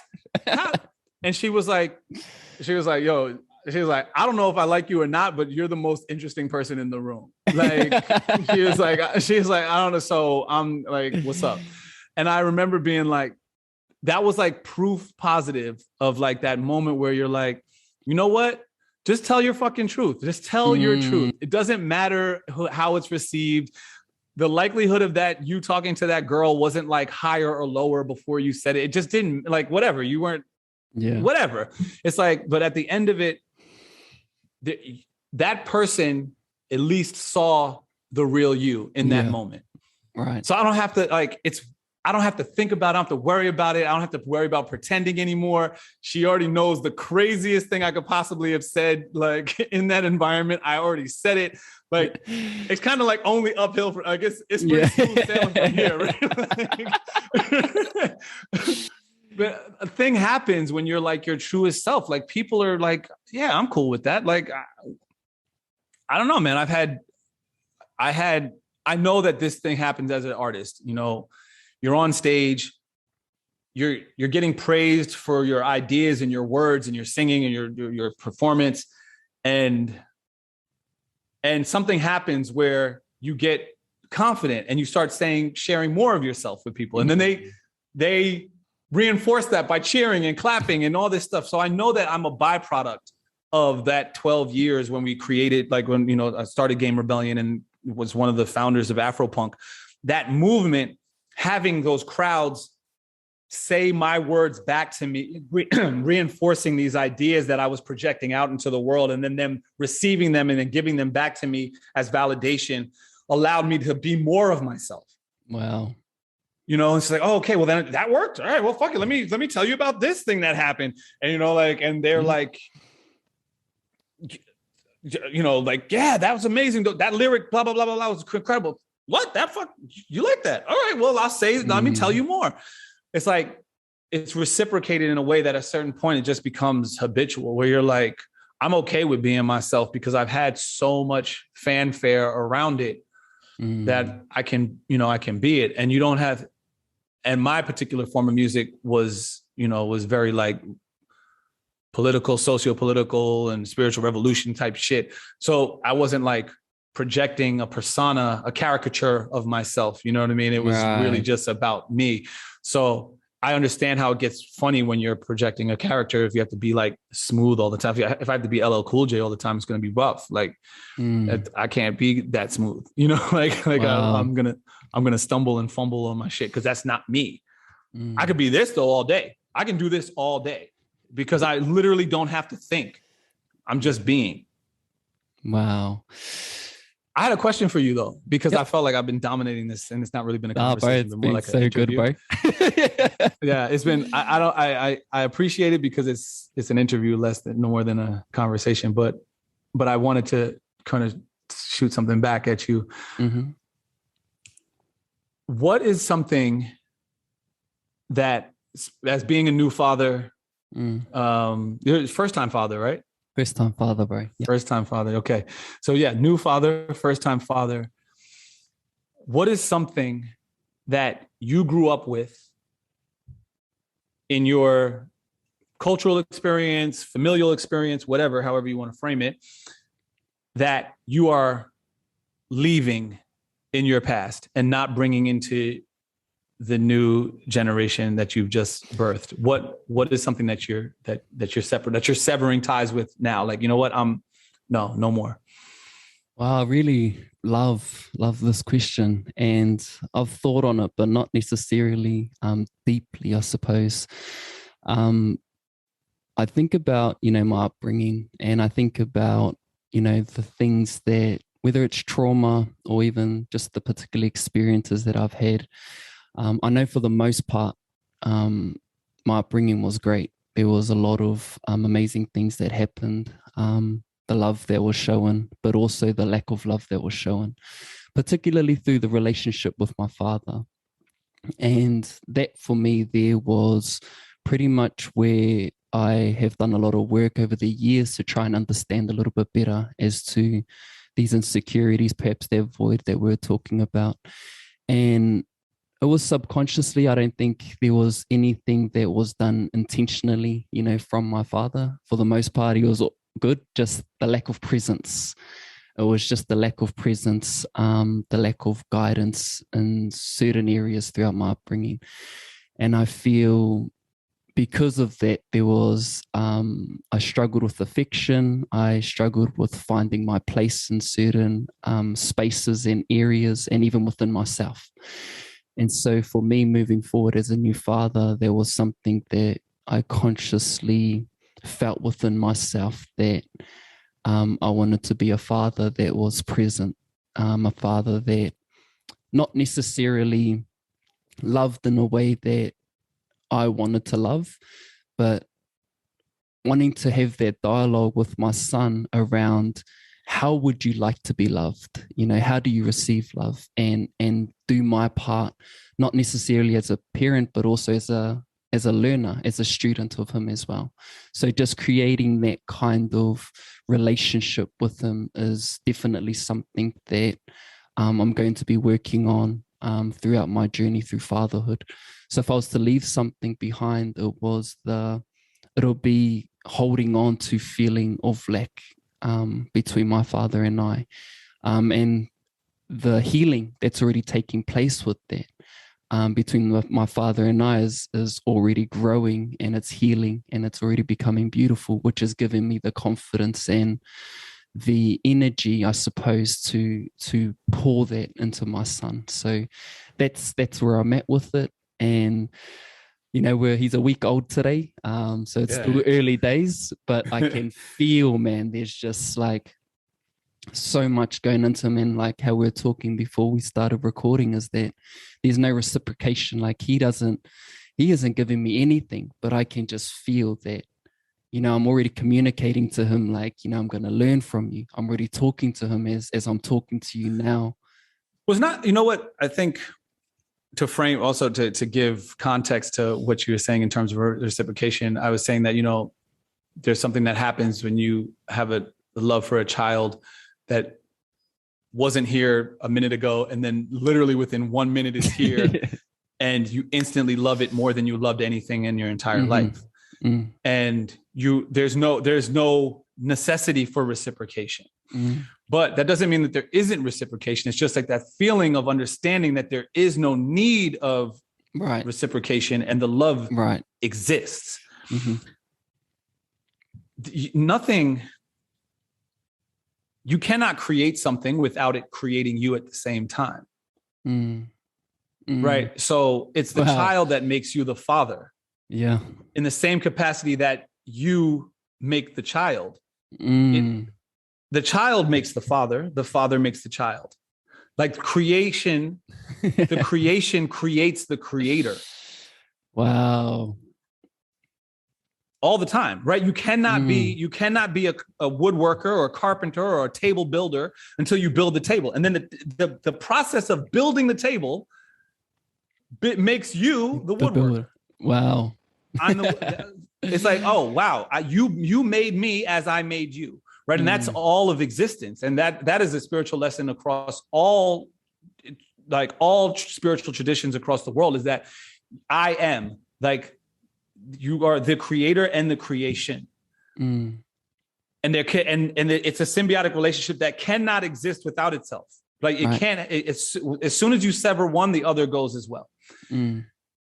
So the child is giving you, there is a reciprocation, there is a building that built you, it made you the father. You know what I'm saying? In the same way that you made the child. And that's a really important understanding that you have. So like you said, like, no, I'm here to learn how to, from you, how to love you, what to love you. It's because, yes, this child is here to teach you a version of love that you didn't have before, and that you didn't have access to before. So this is very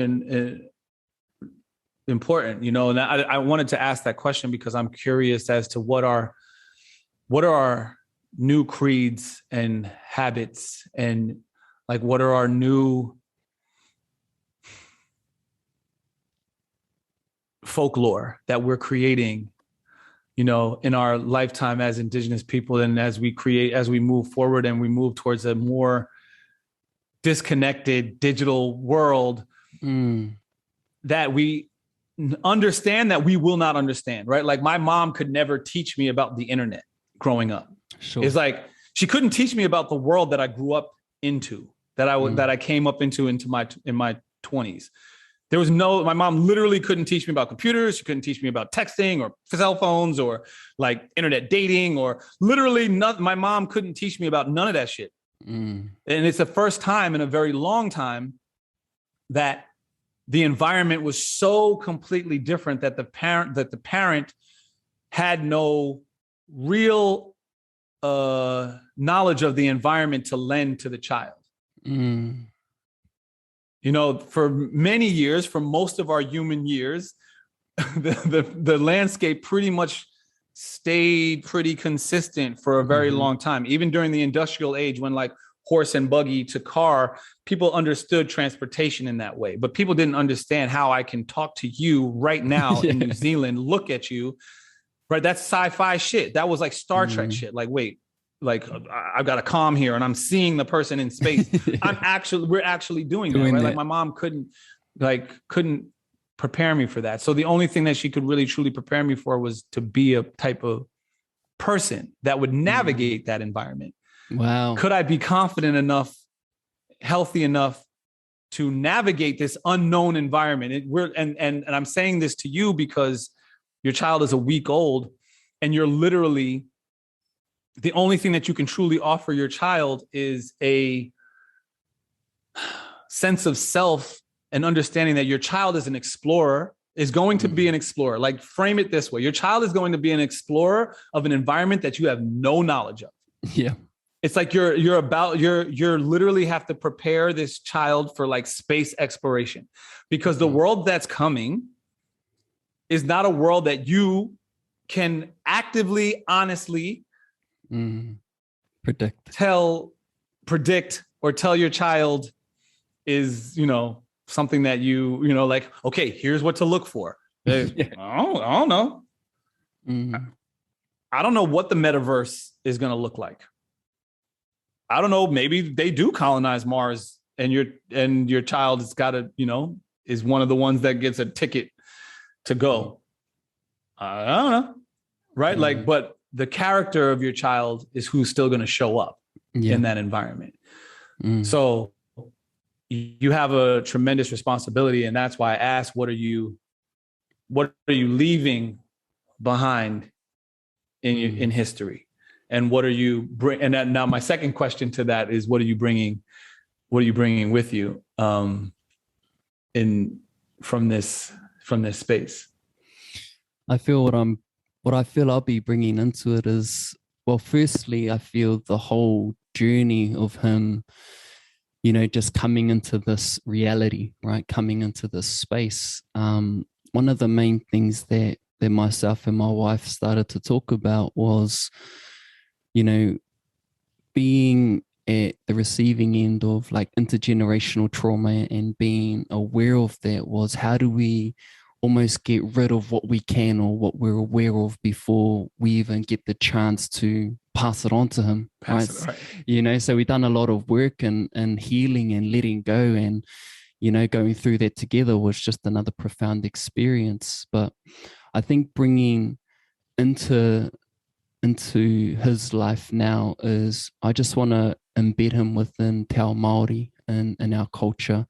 Like, I grew up in it, but I didn't necessarily, there was support there, but not enough for me to have the confidence in my life now, right? In terms of fluency in language, in terms of traditional practices.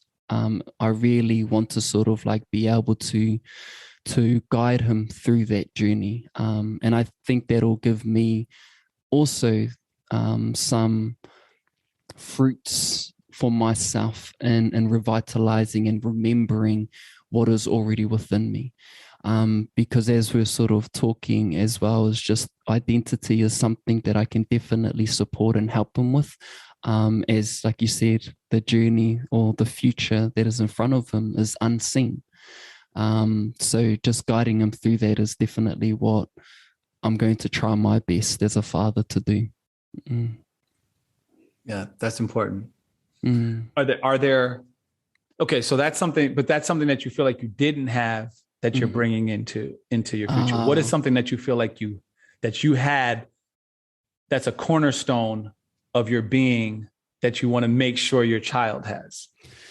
Yes, the thing that like instantly just comes to my mind is fry bread. No, I'm just kidding. The thing that instantly comes to my mind, bro, is just like my connection with my mom. Like, I want to bring that into his life, just the connection that he can have with me. Like, that's honestly what comes to mind first off, is just that, is connection, is that place, that one space where you can just have conversations, where you can grow, where you can be yourself. And I don't feel, perhaps I just haven't done enough digging, or perhaps I don't necessarily recognize my light in ways. But that's just what comes to mind for me, bro. It's just that. No, that's it. I mean, to me, that's a perfect answer, right? And also because that connection to lineage is your mom still with us? Yeah, but she's still around. Perfect. Yeah, so, man. I mean, that's an amazing connection too, right? Because there is a knowledge and an experience that's passed on from grandmother to grandchild 100%. that is completely different than mother to child. Yeah, I mean, both ways. Yeah. I know. I'm sure you and your wife are looking at both, like all of your parents, like, who are you? Because that is not who raised me. Like my mom is so soft and so different, and my dad is my dad's a completely different person now, but they're just like, to see them with my nieces, I'm looking at, and I'm grateful for it, because I get to witness them again, like I witnessed them in a wholeness that's very different than them as parents. For when I was growing up, it's like, oh wow, that's right, you're a multifaceted fucking like person with different personalities that grow and change as you get older, and sensitivities, and you're like, wow, you really are just gonna give these kids anything they want, huh?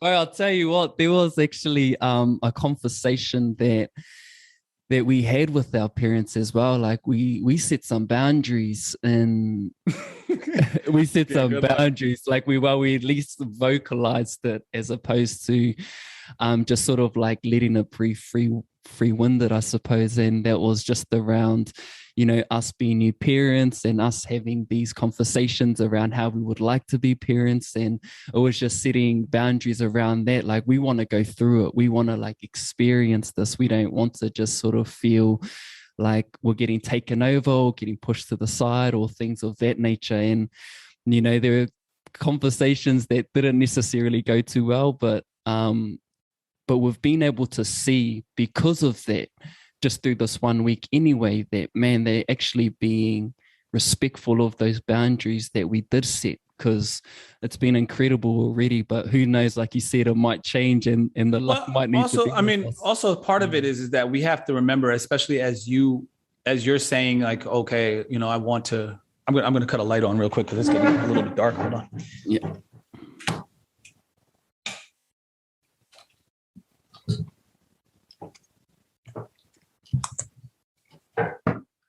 As you say, you want to bring, you know, more of the Maori culture into your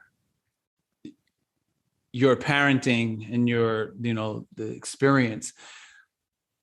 I mean, tribes are raised like the elders take the kids.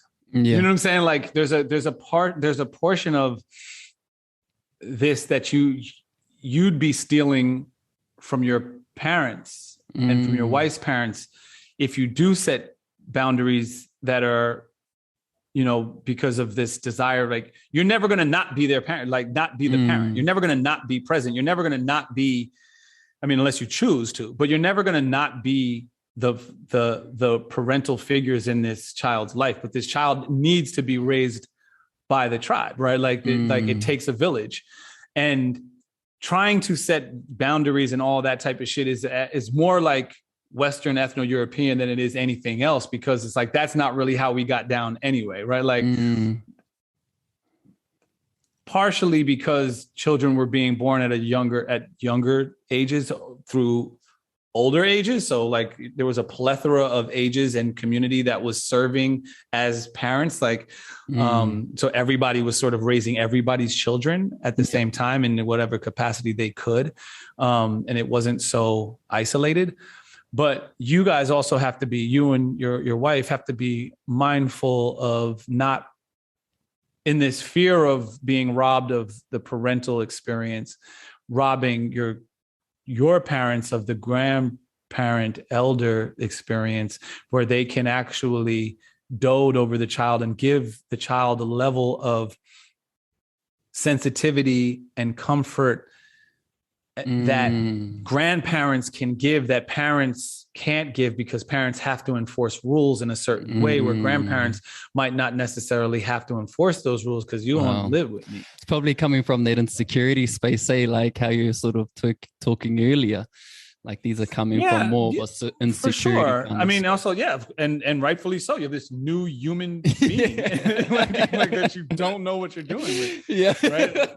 Like, it's not like it's a very justifiable thing, but I think in honoring, if I'm hearing you correctly and hearing what I think you want to bring into an honor in this child's life and experience, you also have to allow, you know, the grandparents to be grandparents. You know, you have to allow them to bestow, and it's super important because they're bestowing a knowledge upon your child that they have from a time period that is so foreign from where your child sits.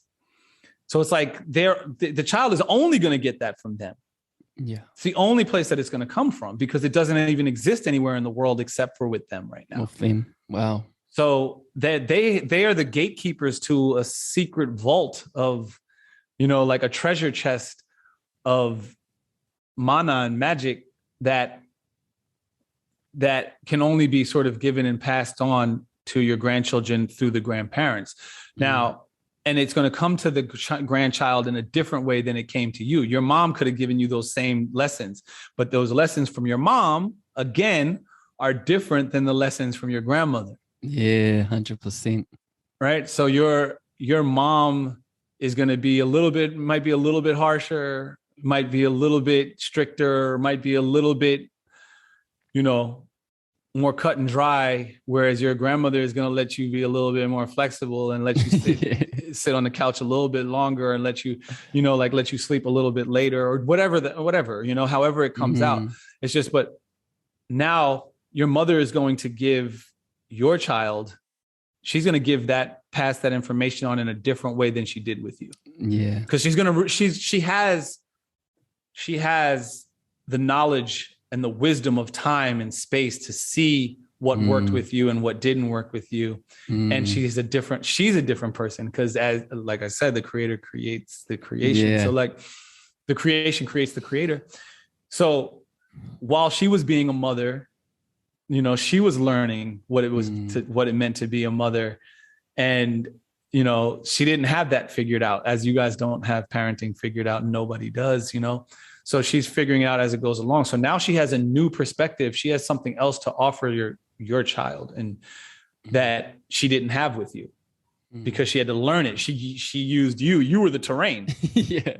You and your wife were the terrain. So it's important that, I mean, I hear you. I totally hear you. I get it. Like, protect what you feel needs protection. But at the same time, remember that there is something on that other side that you you cannot see. Right. And the only reason I can see it in this conversation with you is because they're not my parents. Right. Like, and I'm sure like I have to have this conversation with my brother, but and once my brother recognizes it, okay, cool. That's what it is. And I'll interject when I feel the need to interject, but I'm not going to put such rigid boundaries on this because I understand that there's a massive blind spot here and you have to let them express themselves. Very received, and thank you for that. And I think as you're sort of talking and as we're talking about this, another thing that did come to mind about something that I do have that I would like to, I guess inject or pass on to him, I suppose, would just be probably my ability to connect well with others. I've always been a person who sort of can move between different groups. I can go from one group here to another group here to another group here. And, and it's just been that way ever since, growing up. So, and the riches and the beauty that has come with that and the way that I've grown through being able to learn from all these different groups and the fun, the experiences, I feel that's something that I want to sort of like, that I hope he would sort of like be able to receive from me in that capacity. So, and like when we think about that, bro, what is like, how good is it to be, because correct me if I'm wrong, Netic is short for magnetic. Is that right, bro? Or, no, so or was that just actually? Was that just no? So there was my name is Kien. It is spelled Kien. There was a science book that had a misprint of the word kinetic, and it said Kienetic instead of Kinetic. So the kids were just like kind of like saying kinetic, like that's your name, whatever. And it just got kind of cut short to Netic. And then Netic, but Netic later on was dealt with the science of kinetic energy and making something actual. Right. So taking potential and making it and actualizing potential into something else. So, I mean, again, in full circle, right, from this side back to that conversation about how do I try to show up in the world and utilize what my curiosities and what I've learned through those curiosities. How do they express themselves in the world? I'm hoping to make potential kinetic. Wow, so much from a name, bro. Like, how important, like, even though your mother didn't necessarily intentionally call you for the reasons as to how it sort of evolved in your life, I think it's just amazing, just the importance around that. And our son's name is Noah, which is the opposite to sort of, there's tapu and then there's Noah. So tapu is more sacred. It's more sort of don't do this, don't do that, whereas Noah is the thing that sort of brings you back to ground. So back in the old days, when, you know, someone would pass away, the old people would be in a space of tapu, and they're sort of like doing chants, they're doing karakia, they're sort of guiding them into the afterlife. And the way that they would come back into this realm would be through eating, would be through laying with women, and that was to bring them back to Noah. So we've named our son Noah just to sort of, I feel, have that character or have that spirit of bringing people into sort of that sense of groundedness, or for him to always be grounded within himself and his identity. So that's special. And that's why I think about, you know, just the importance of naming and the reasons and the meaning behind it. But people who don't necessarily intentionally think about that, I feel, even for you, you know, you sort of build into that name regardless. Yeah, I mean, I think that there is something to that, right? And I think that names are important, and I think it's also important for us to define ourselves. In indigenous cultures in North America, I know that natives, particularly natives, their names would like evolve with them. So they would take on new names that were ascribing attributes to that individual as well, as they grew. And I think that that's important part of our tradition that has been lost on us here, because we've sort of taken on the Judeo-Christian way of that, like at birth you're named and that's, you know, what it is. Whereas, you know, and it's not, people aren't looking into the meanings of names as much. And I think now there is an awakening. I mean, I'm under the belief that, you know, I'm under the belief that the reason why we're feeling such high levels of repression is because people are waking up from the previous spell that was cast on everyone. And anyone, I mean, any grip fighter or judo player will tell you, like, the grip is the strongest as it's slipping. Right? Like people start holding on super tight because they know that they're losing their grip. And I think that what we're experiencing is this thing that feels like constriction around us all the time is because there is a spiritual awakening that's happening. Like, conversations are happening on an average basis about like governmental conspiracies, plant medicines, spirituality, like astronomy, astrology, aliens, like life, like plants, spirit, all this type of shit is happening, like literally, like on the street. You can just like bump into a person and have that conversation. Whereas 30 years ago, that was not the case. 40 years ago, 50 years ago, that was not the case. Like, people were not talking about these things in this way, right? There's clearly something that has happened amongst the global population where there's an awareness, and it's not necessarily that we're, you know, enlightened, but there's an awareness to something else that's happened. And I think that that's because the spell isn't as strong anymore because of technology. You know, it's like they use technology but technology puts us under a different spell. And I genuinely believe that the grip is so tight because it's slipping on one spell, but I think that they're racing right now to put us into a new spell. And that's what we have to be mindful of. The new spell that we're can quickly fall under the guise of like enlightenment and health and wellness and all those things. But it very quickly can become something that's super duper dangerous.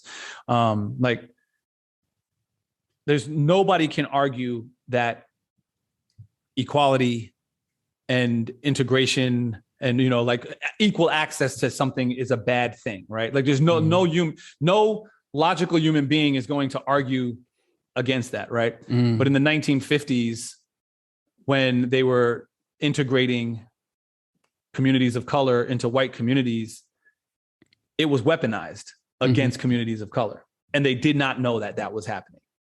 So something that can be on the surface seem like this is the most amazing, brilliant, you know, progress that's happening.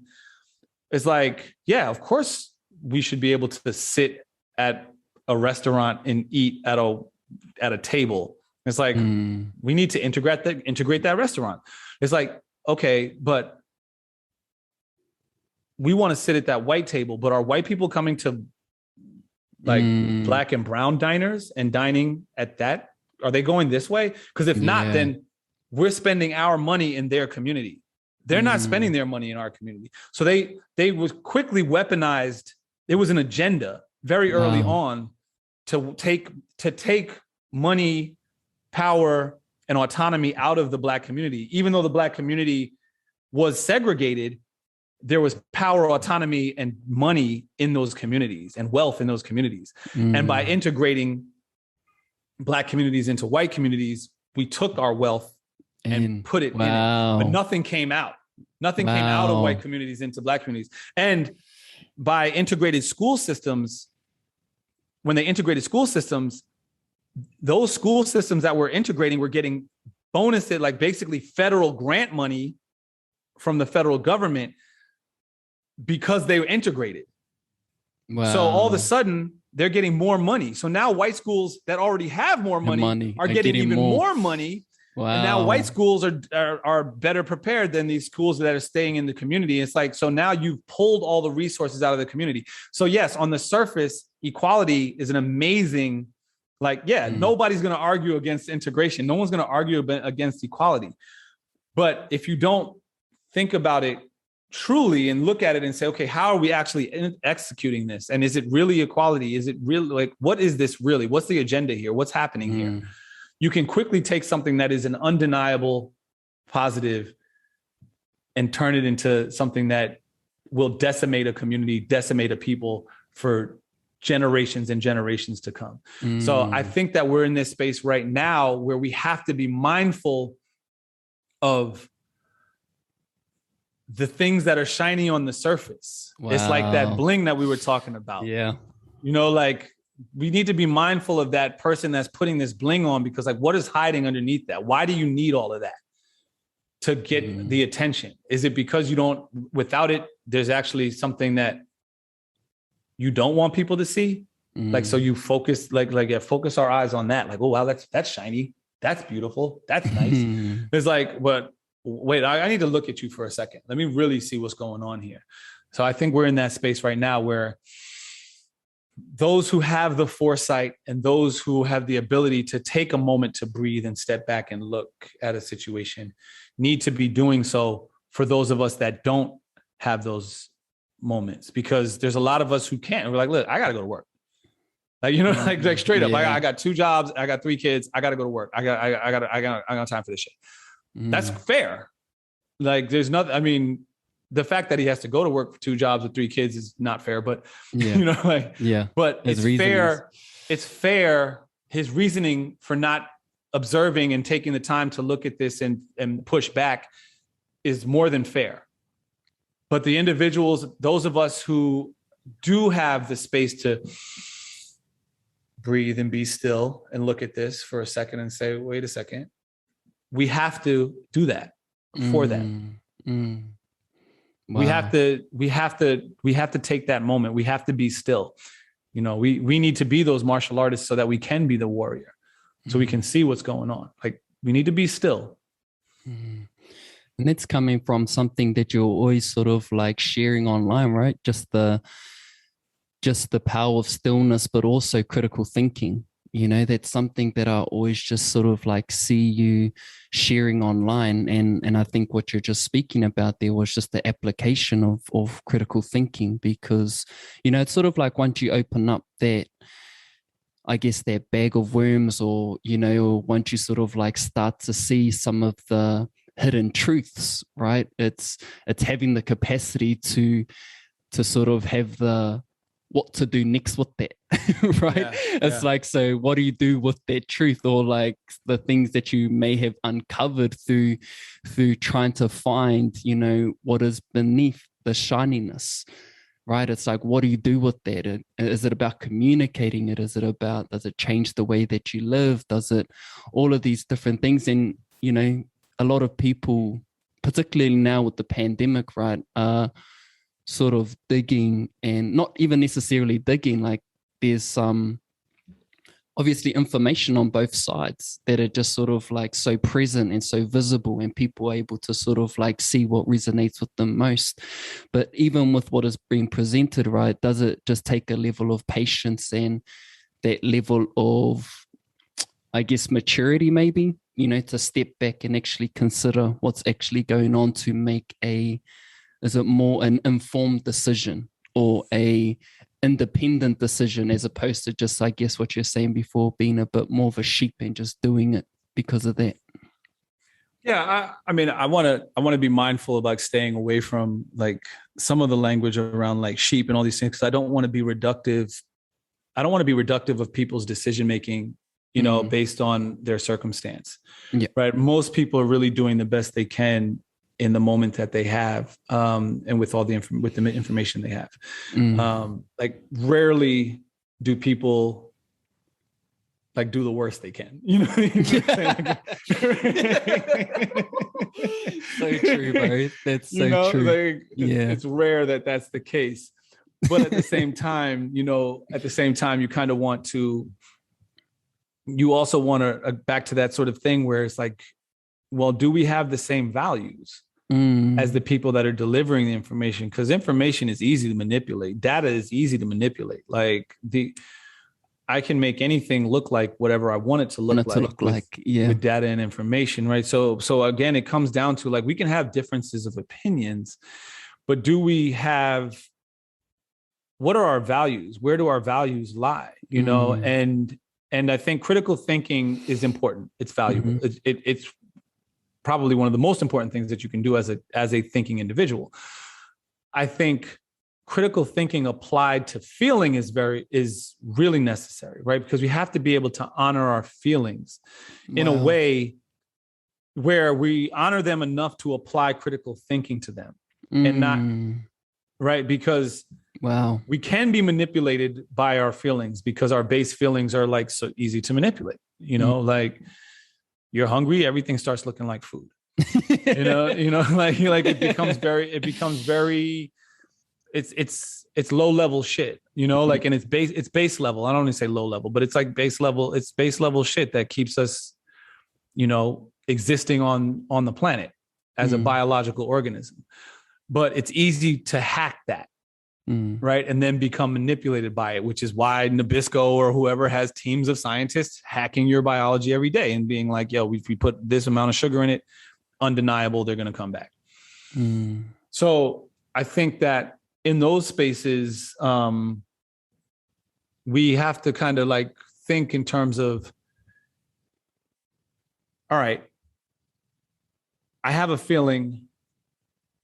Where does that feeling come from? Why does that feeling exist? Right. That's when we start getting into the critical thought, right? Like, I don't expect people to understand. I don't expect people to look into things the way that I look into things. I have done this my whole entire life.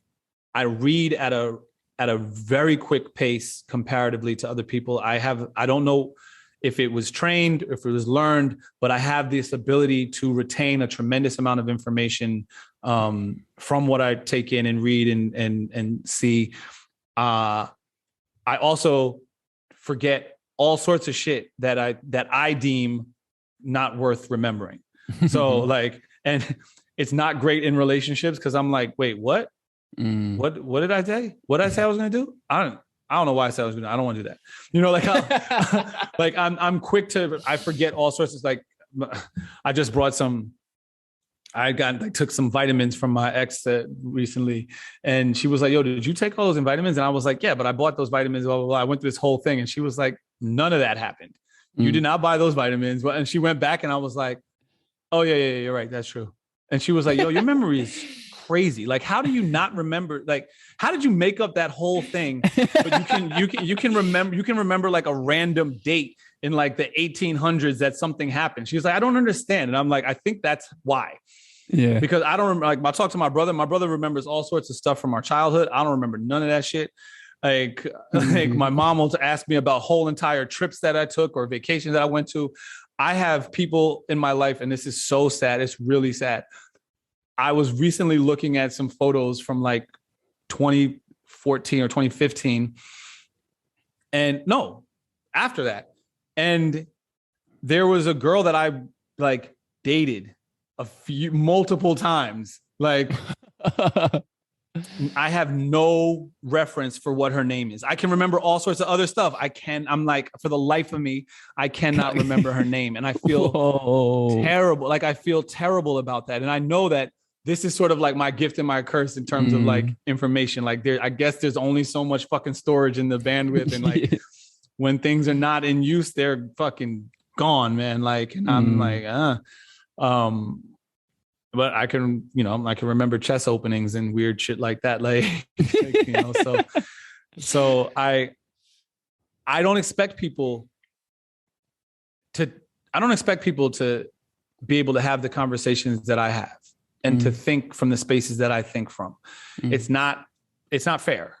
You know what I mean? Like, it doesn't mean that it's not frustrating when I'm having, when I'm like, what, this is obvious, so obvious, blah, blah, blah. But, but at the same time, it's like, I have to be truthful about the fact that it's like, nah, you lived a life that was extremely privileged in the choices that you made and allowed you to continue to have hours free in your day to read and, record music and become, and travel the world on labels dimes or, on whoever, whatever, and, see the world and experience the world and go places and make enough money that allowed you to stay in those places long after the tour and experience all these things that you've experienced. And your curiosity has, it's been a privilege. It's been a beautiful ride.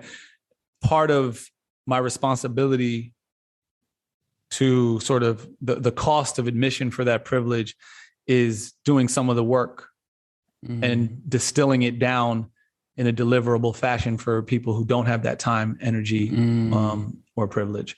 And it's like, that's why moments like this opportunity, even though it's like 2.5 hours of us talking, it's a long time. I'm sorry. Forgive me. I'm so sorry. Bro, I was going to say sorry to you, bro. Like, I feel sorry.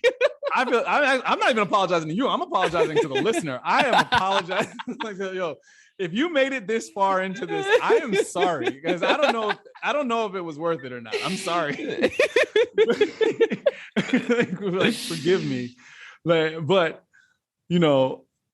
these opportunities are important because, again, maybe there's something in here that sparks a thought, an idea, an inspiration, a movement in a person that they go out and, tap into their unknown self or their higher self or whatever, next level self, and they're able to transcend and be your next guest on this podcast and inspire somebody else. It's like we really have a very, very short amount of time on this planet.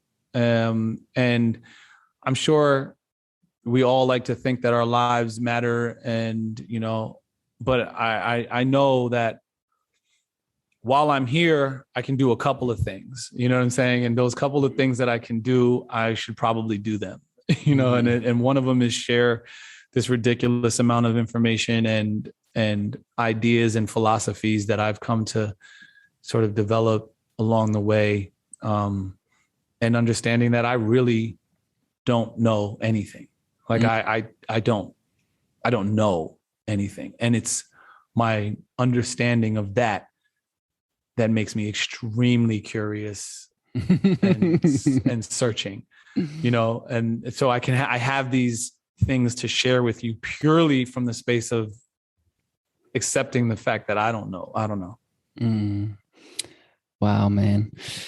And saying there, bro, like, I feel, even though this is probably one of my relatively longest podcasts, then to be fair, it's felt like a blink in the exact same sentence because of just how inviting, just how passionate, just how enticing all the things that you've been able to share, not only with me, but with the listeners as well. And, you know, I feel we could go on and on, but, you know, might just sort of like end our conversation here, bro. And I mean, I'm really am sorry. Like I'm sorry.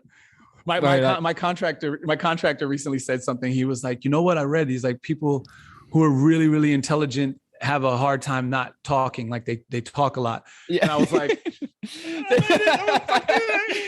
fucking champion. So. But to be honest, bro, it's I don't know if that's.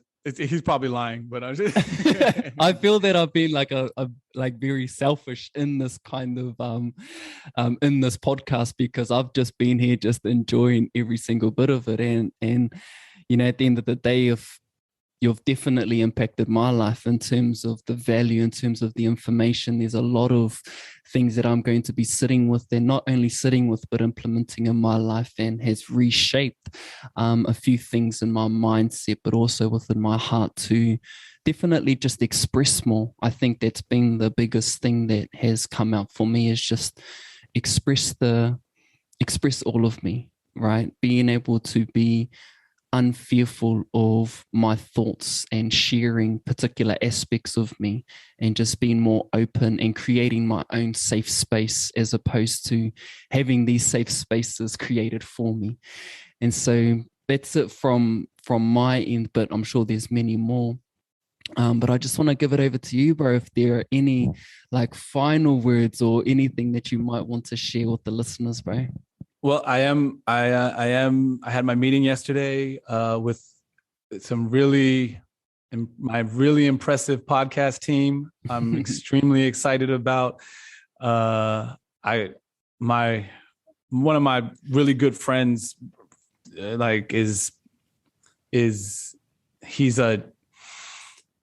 Jay Electronica's manager. It took me a really long time to put together my idea in terms of what I wanted to do with the podcast, but I knew that I needed that type of individual that could help manage me. And I knew if he has the capability of managing Jay Electronica's brilliance and actually getting him to, you know, execute on anything, because that guy is a mad scientist of a human being.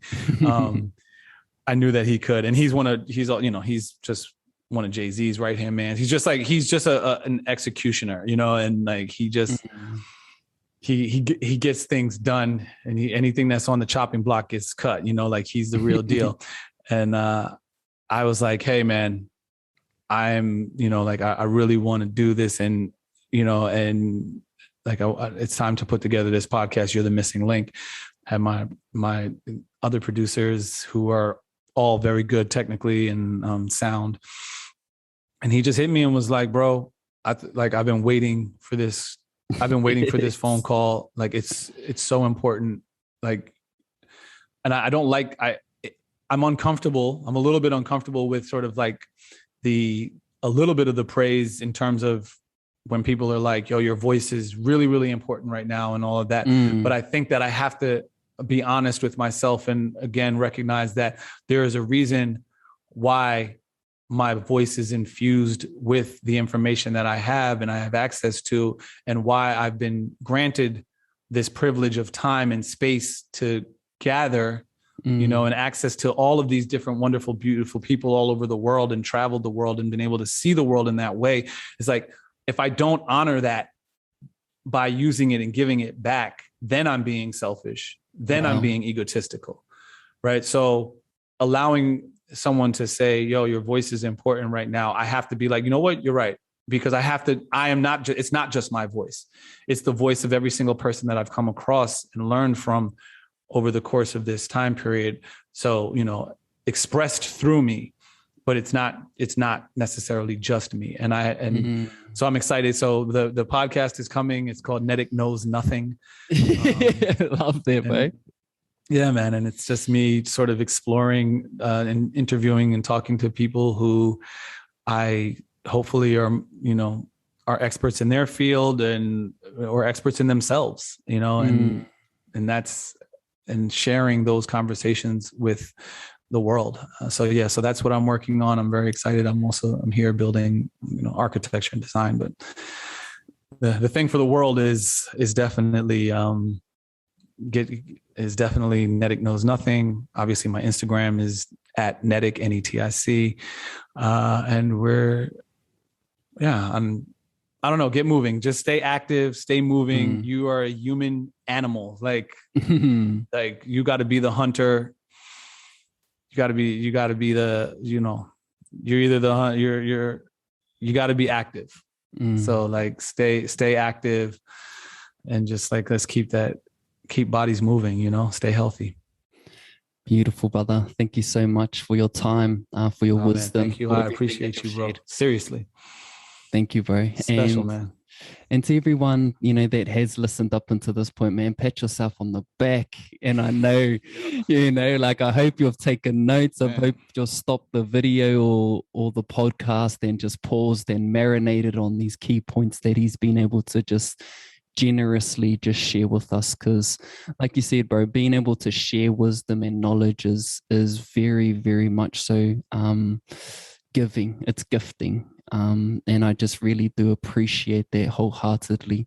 And I know the listeners would as well. So please, whānau, if you have listened up until this point and there's some resonance, reach out to the bro Netic and just let him know, something that has come out for you, or just follow his journey. He does if you made it this far, kudos to you. I actually probably should. You should give me your Cash App or something.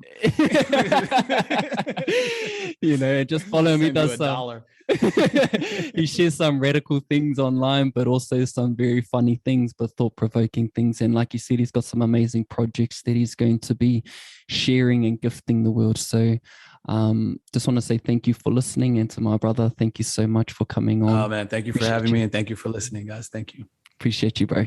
So real quick, I almost forgot, my fucking book gang, Netic's book gang, Rebel Book Gang. And it's meets on every other Wednesday. So this Wednesday, right, that we're on right now, we're going to meet in a couple of hours. I don't know. It meets at 9 p.m. My time right now, which is 2 hours from now. What time is it there? It's an hour and a half from now. It'll be 4. It's 1:30, so it'll be 3 o'clock. New Zealand time. Okay, so 3 o'clock New Zealand time. I have a book gang. We come together. I always put the book out for people that, like, they're on a mailing list. It goes out, I believe it goes out weekly, updating people on like what chapters we're reading, what we're reading. But it's really open to everybody, whether you're reading the book or not, because I also know like some people don't have the time or the energy to be reading something, or they're in school and they're reading a bunch of other shit that's way more important than like these random books. So it's more about like using the book as a springboard to jump off into other conversations, into other spaces. So sometimes we stay within the realm of the book, and sometimes we literally just talk about the sort of like current events of the now as they relate to the book. Right. And sometimes we find out that only 3 people in the whole, like 3 people that are logged on actually read it. So we don't even talk about the book at all because we don't want to spoil it for anybody. And we just talk about, whatever comes up, or current events or whatever comes up. So that's, I also have that. So Netic Rebel Book Gang. And how do we get in touch with that, bro? Like, how do we actually get on that mailing list? It's a Zoom link. It's the mailing list. How the fuck do I get to? I will give you in your show notes. You'll put in your show notes the link to the mailing list, because I don't know what it is off top, and it's a Zoom link as well, which I also will forward to you, and you can get from the show notes. And it's pretty straightforward, and then everybody can get down. Nice. Awesome, brother. So chuck that in, whānau, and I'm definitely going to try my best to get amongst that, and get amongst of your community, bro. Some of the other thought thinkers in your space, which would be it's awesome. It's interesting. It's cool because I mean we have some really interesting. There's one guy on there that I joke about all the time. I'm like, yo, I know that you're either a CIA agent or FBI agent, and I was an assignment, and I'm fine with that because he is so connected. It's like the wealth of information that he has regarding, like, he was a drone operator, like a crazy drone operator in Afghanistan. Like he taught drone operation strategy in Israel. He just knows way too much.